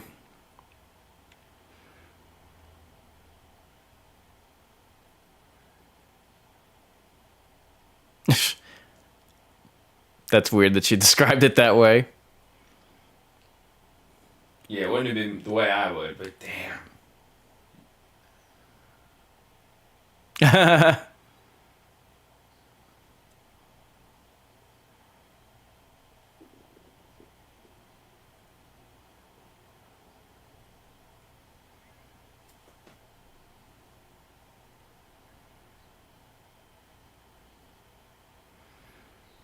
That was also a great moment, like where both Chucky and the Tiffany doll are both human again, and again, Fiona and Jennifer Tilly represent different eras of this franchise. So the fact that they're sharing a sharing sharing more than just screen time,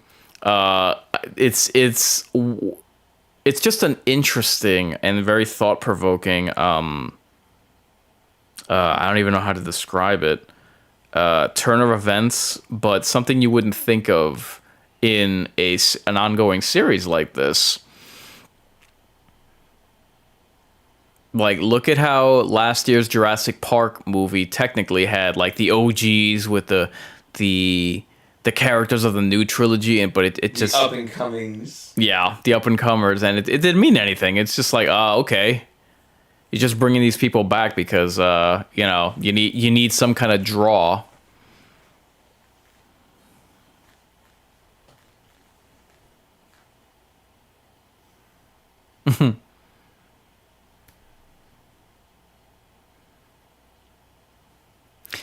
I thought this was really interesting. Like, Wow, she's pretty too.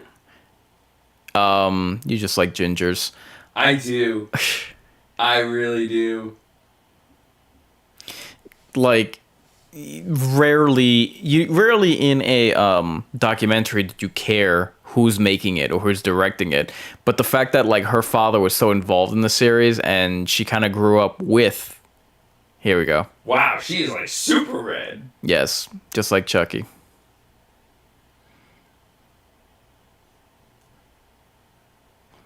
Now, whose daughter is she exactly? Makeup effects. Oh, okay. Yeah, that's her father. Oh, okay. Excuse me.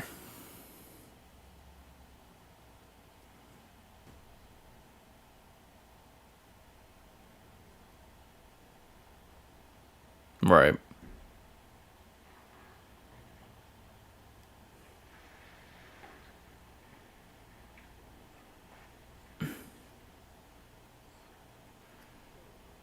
Screaming bloody murder and that traumatizing you. As he was. And no one was watching you.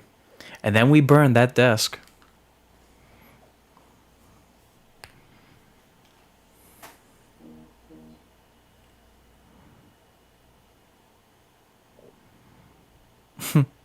Thanks, Mom.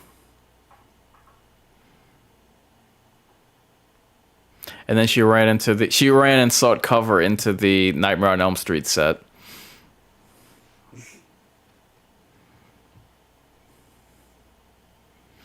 Aw. To take your daughter to work day.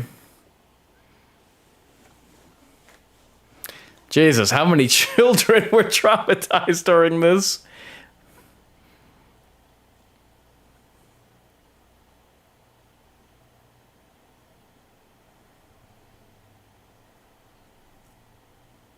Aw.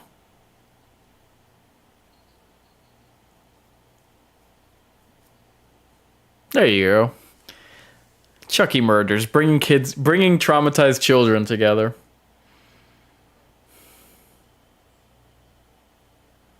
God, she's still a hottie.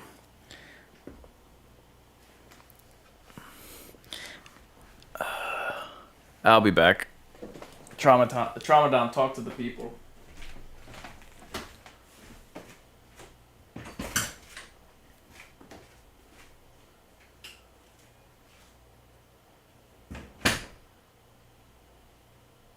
You know, before this documentary, I never would have thought Jennifer Tilly had this much depth.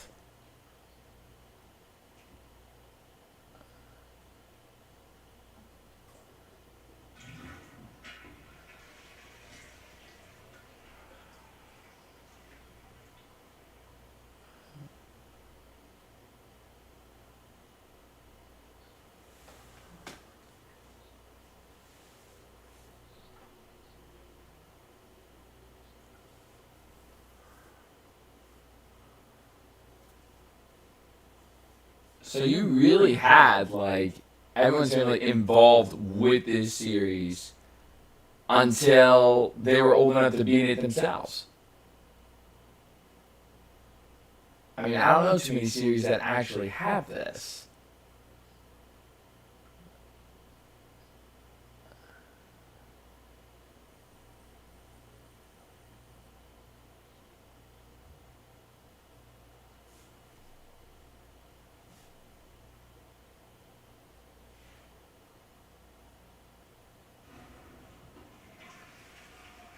Canada and Romania.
Bet not.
Okay, I'm back. I don't know what trash Tramadon was talking about me. Oh, nothing. So he says he doesn't know that I play these back every morning after. So in the final stretch of the documentary, be sure to vote in the totem poll what your film rating is on the documentary, as well as make sure to click the like button. I like that they ended it on this note, like who the director of this documentary was and her closeness to the films by way of her father. And like what everyone went through with all of these movies, not just with like this documentary, but like how close they became. Wow, look at that. So young. Oh my God. Daw. Doesn't it just put a smile on your face before Chucky inevitably stabs you in it?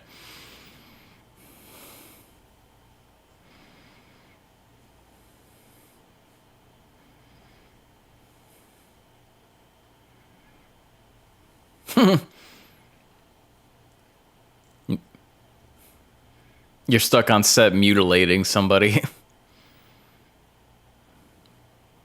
Exactly. Well, should they? I mean, it's all well and good until it comes to the birthday.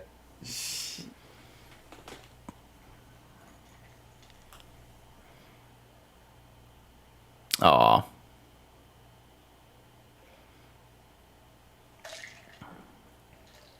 It's so weird, like the locations that they would shoot in, like in Europe or wherever. I mean, how old are they? They're around our age. Who? Her. Oh, that I don't know. Fiona Dourif. Look up how old Fiona Dourif is. I assume that Fiona Dourif is our age. Let me see. The director of this documentary is called Kyra Elise Gardner. Elise Gardner.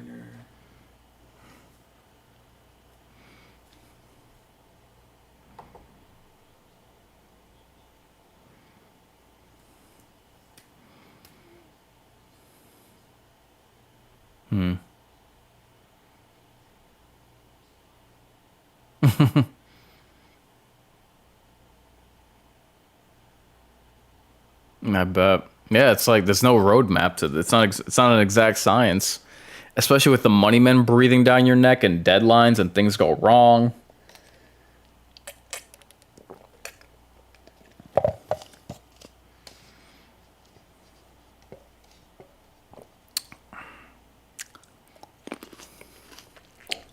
Come on, where is your age?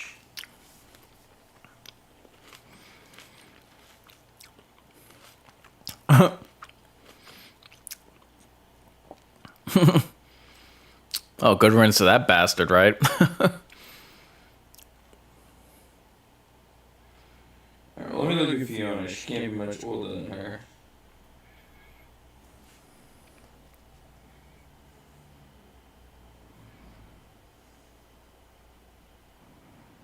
She's 41.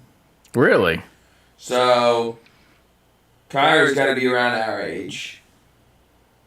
I can't find her age.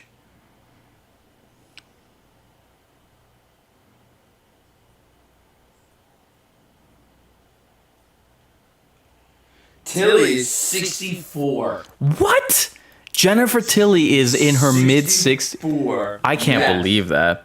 That's insane. Time and age have done her no wrong. Serious. Yeah, because look at Courtney Cox.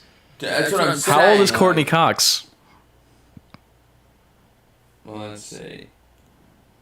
Dinosaurs are like a couple thousand years old. What did you say? Dinosaurs are like a couple thousand years old, so Cox is going to be right around there. Terrible. 58. She's got 6 years on Jennifer Tilly, and look who looks better. And mind you, how many movies Like, why did... I don't know. Because obviously Jennifer Tilly's been in way more movies than...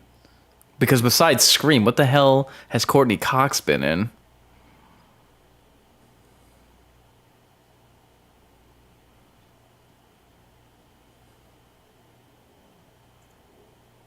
Chucky did it.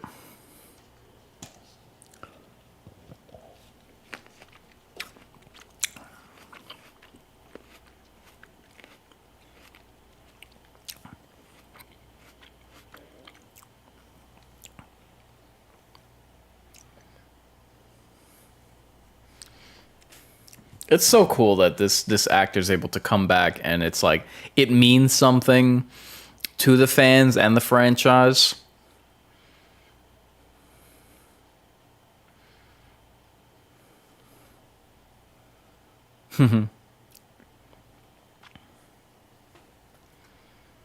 That's cool. I can't find this girl's age to save my life. I couldn't find her either.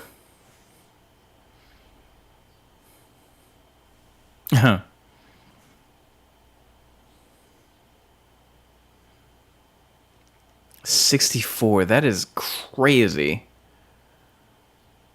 I thought she... Yeah, like I was saying, dude, Tilly has a lot more depth than I thought she would have had. Yeah. Well, I mean, in every single role, she plays some vapid creature. And, like, hear her, like, you know, behind the scenes, like, it's incredible. Right.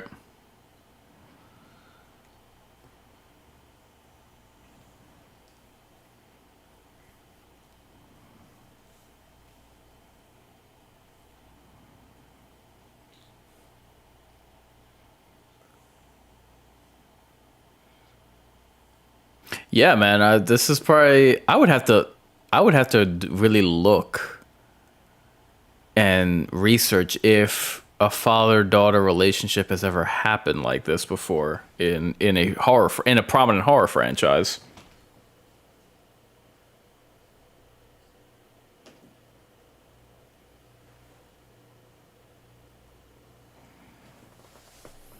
She should, like... You've seen Cult and Curse of Chucky? If you haven't, I would recommend it because they're good movies and because of Fiona's acting. Like, she should be in more things, but you know, horror being what it is, it doesn't. I continue to say it doesn't take care of its own.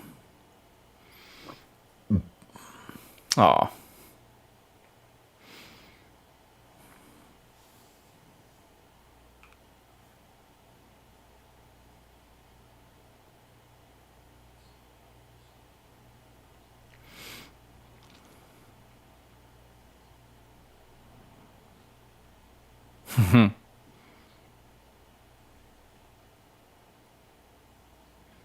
Wow, they like the writing staff and the director, the actors and the actors. Like, wow, this really is like a family business. Yeah.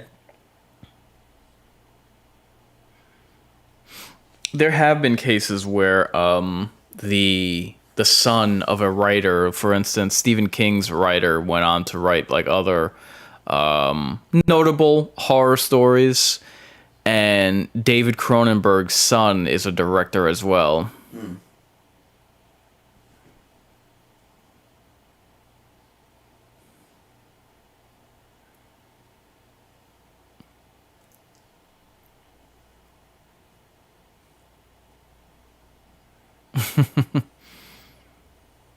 TNA from a Chucky movie? Yeah, seriously.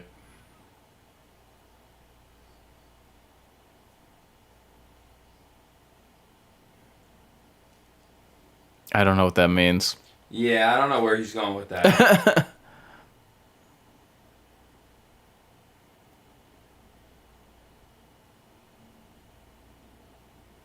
Yeah.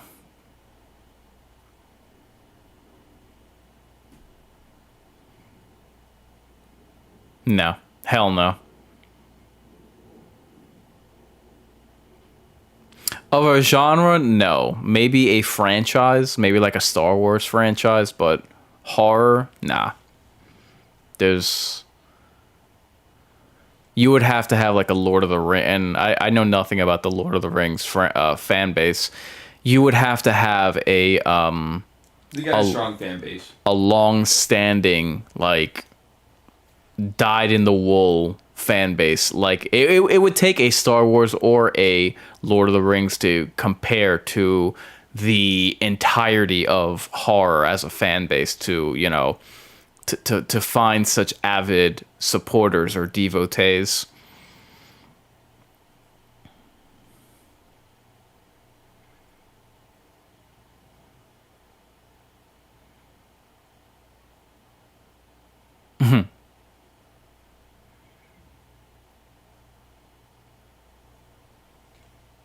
No. Nah.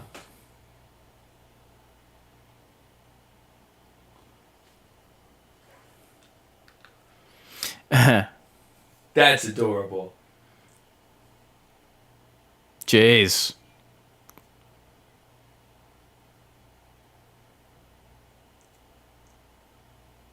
His mustache kills me. Is it drawn on? All right.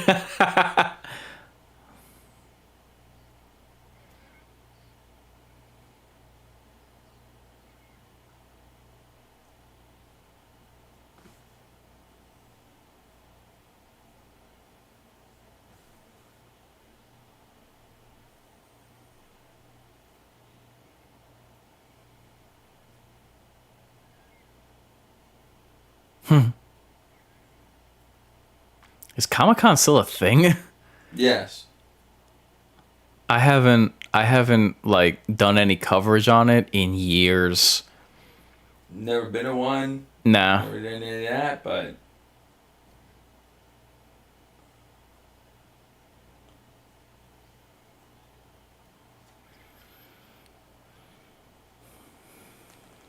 I do want to do a horror fan fest, horror convention, excuse me, one of these years. that would be fun. They do have one in Atlantic City twice a year, I believe. Yes, in Atlantic City.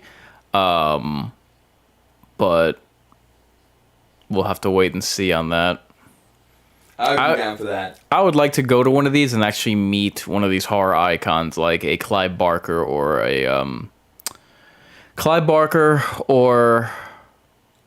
Robert Englund. Yeah, get rid of that 2019. No one likes you.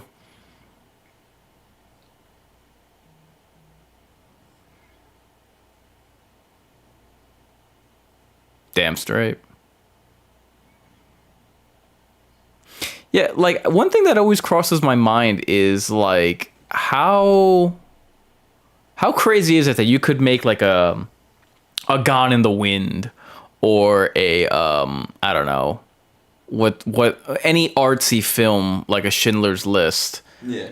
and like there's no fan base for that. Like, yeah, it'll get a bunch of awards and acclaim, and look, we do need movies like that because Jesus Christ, have we not gotten good movies like that in decades?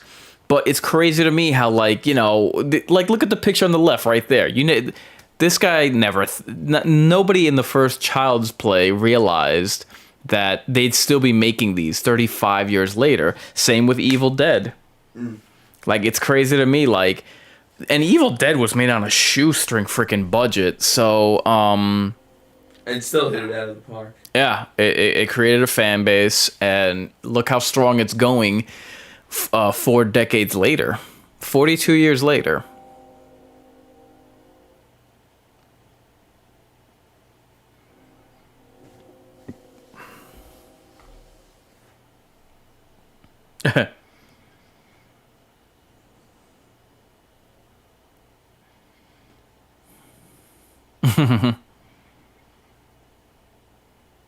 Don Mancini does not look old.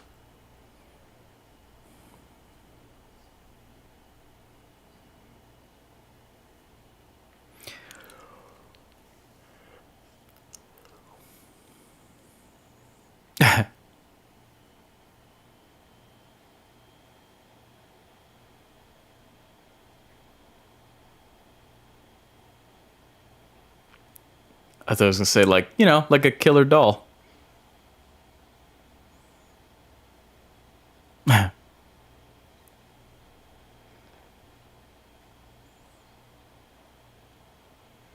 An employer.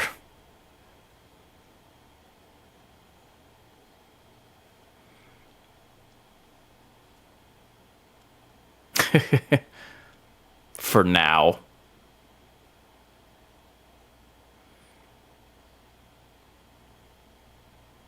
Oh. What? He goes, Tiffany's my favorite.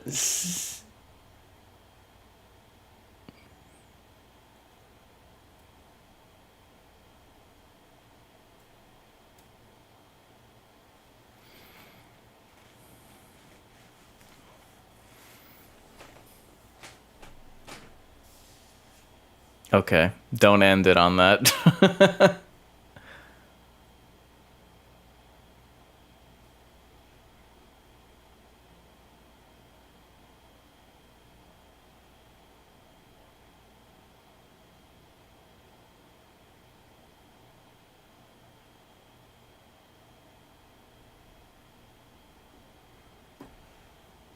Yep.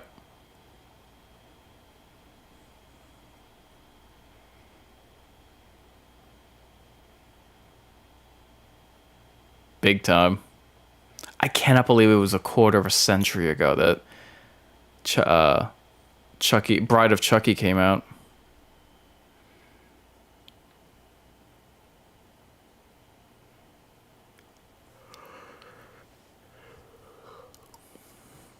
How crazy. See, but that's what's necessary for, quality control, because look, Wes Craven isn't around anymore, and I get that. Yeah.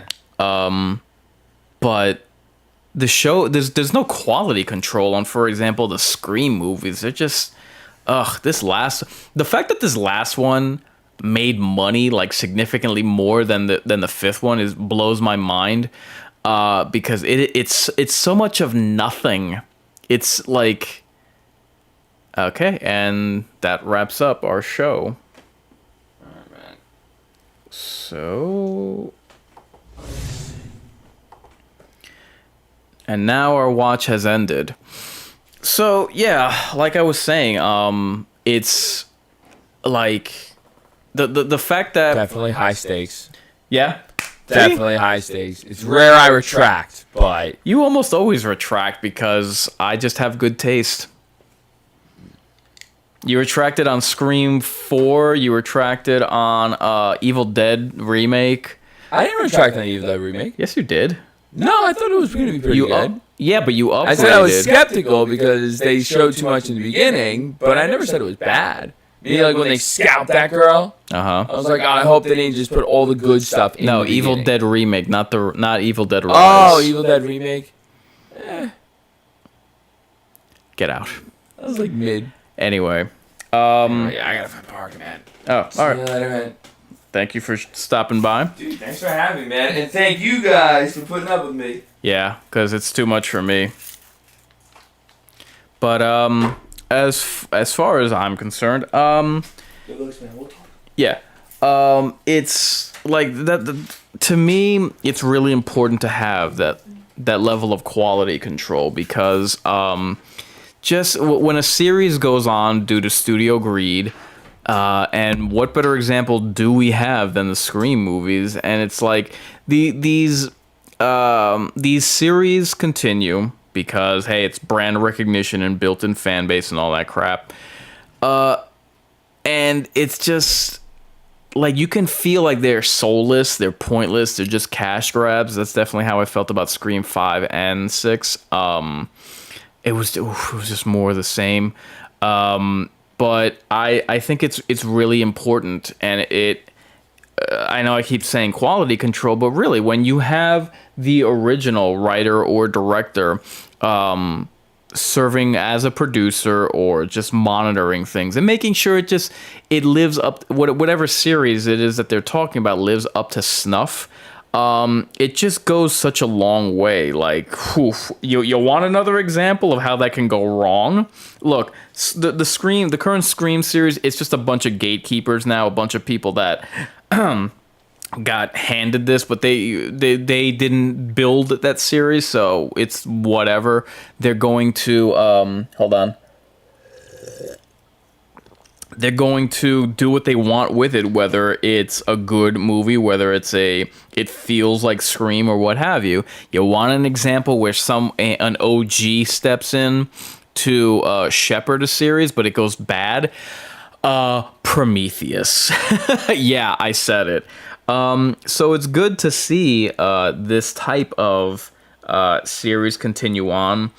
As you guys know, as I mentioned in my Leprechaun watch party, small things terrified the crap out of me. Yes, I saw Freddy's as a kid, and yes, I saw Jason's as a kid, those movies, but what really terrified me was small things. So when I would see, oh my god, I can still recall sitting in the theater watching Child's Play 2 when I believe it was the second kill, because when a technician they were reviving a Chucky doll and doing maintenance on it, like electricity just shot out of nowhere and killed someone. But a corporate stooge had been transporting one of the dolls at night for some reason, and Chucky had placed a bag over his head and killed him by suffocation. That terrified me. And there was lightning, and there was night, and there was thunder and rain, and yeah, I still remember Chucky terrifying me as a kid. So I sit here in awe. Not just look. It would be easy to talk about. Hey, this series has gone on for so long, and look how many entries that they've had. But to me, like, seeing the different actors and that are coming back for this kind of reunion, it really denotes how each of these characters, from your Andys to your Kyles to your Tiffany's to your Nika, I believe, Fiona Dourif, how they all really do leave their mark on the series. So when they have a group picture, you're seeing different eras of the same franchise, and I don't think any other series has that. Well, no, not to that level, not to that strength. And that actually inspired a video that I'm going to be coming out with pretty soon, just because I've name dropped Scream as well as Evil Dead, and they've experienced something similar to what I just mentioned, like different eras within the same franchise of horror series that are still going, and whether going strong or going sequels. So I recalled that I noticed, I connected that dot the first time that I watched this series. Anyway, yeah, let's see Annabelle and Methrigan even have a documentary or a legacy beyond an ailing franchise or TikTok dances. It's crazy to see the roller coaster that this franchise has had, like dual trilogies, plus one film, a father-daughter family business in two separate regards, those behind the scenes and the actors in front of the camera, a monster finding a bride, old familiar faces, new blood, the transition into TV, all without reboots and while maintaining continuity. That's crazy to me. Anyway, so that's my 2 cents. I hope everyone enjoyed this. If you liked this watch party, like the video and share with your friends. If you hated it, subscribe to the channel and share with your enemies. So, what's on the scene as far as the Mind's Eye? I do ask that everyone subscribe to my Clips channel called Mind's Eye Incisions, link in the description. So that's exactly what it sounds like. It's just shorter 2 to 5 minute versions of my long form videos, as well as subscribe to my Rumble, link in the description, and it should be obvious what that, you would just search for Mind's Eye Inkarnate. I'm still working on, once I get past this upcoming week, I'm gonna refocus my attention towards muting the lost episodes of the watch parties, the likes of Scream 4, Megan, Orphan, and Deep Rising. So, as far as coming attractions are concerned, Mind Games' schedule has returned to its regularly scheduled date and time, Tuesday, 8:30 p.m. Eastern Standard, 5:30 PST. So Mind Games plays on Twitch, YouTube, Facebook, and Rumble. So Mind Games has officially gone next gen and is celebrating all summer with PS5 and Series X horror games. So you can call that a game changer. What else? What's next? When next the Mind's Eye Theater comes to a screen near you, it will be on a Saturday. I have a prior engagement that I was just told about on the 26th, and so we will be celebrating the Strangers 15-year anniversary on the 27th, the next day. What else? And finally, I have 3 Coroner's reports coming up. I'll be talking about horror streaming, survival horror, and upcoming scary movie releases. Other than that, I will have my Evil Dead Rise review, probably dropping Thursday. I'm going to be doing a live stream on Wednesday. Actually, let me map this out. So Tuesday will be this upcoming Tuesday will be a Mind Games stream round 3 of the Series X horror game The Medium. On Wednesday, I will do a live stream talking about the Evil Dead Rise director has 4 ideas that he mentioned for sequels to Evil Dead that he had in mind, and I'll be giving my impressions of those. And then that will serve as kind of like a lead-in for my Evil Dead Rise trailer, which I will debut on Thursday, fingers crossed. So, mark your calendars and say your prayers. I've been Inkarnate, offering a word of caution. Fear the worst, so long you recognize who's best.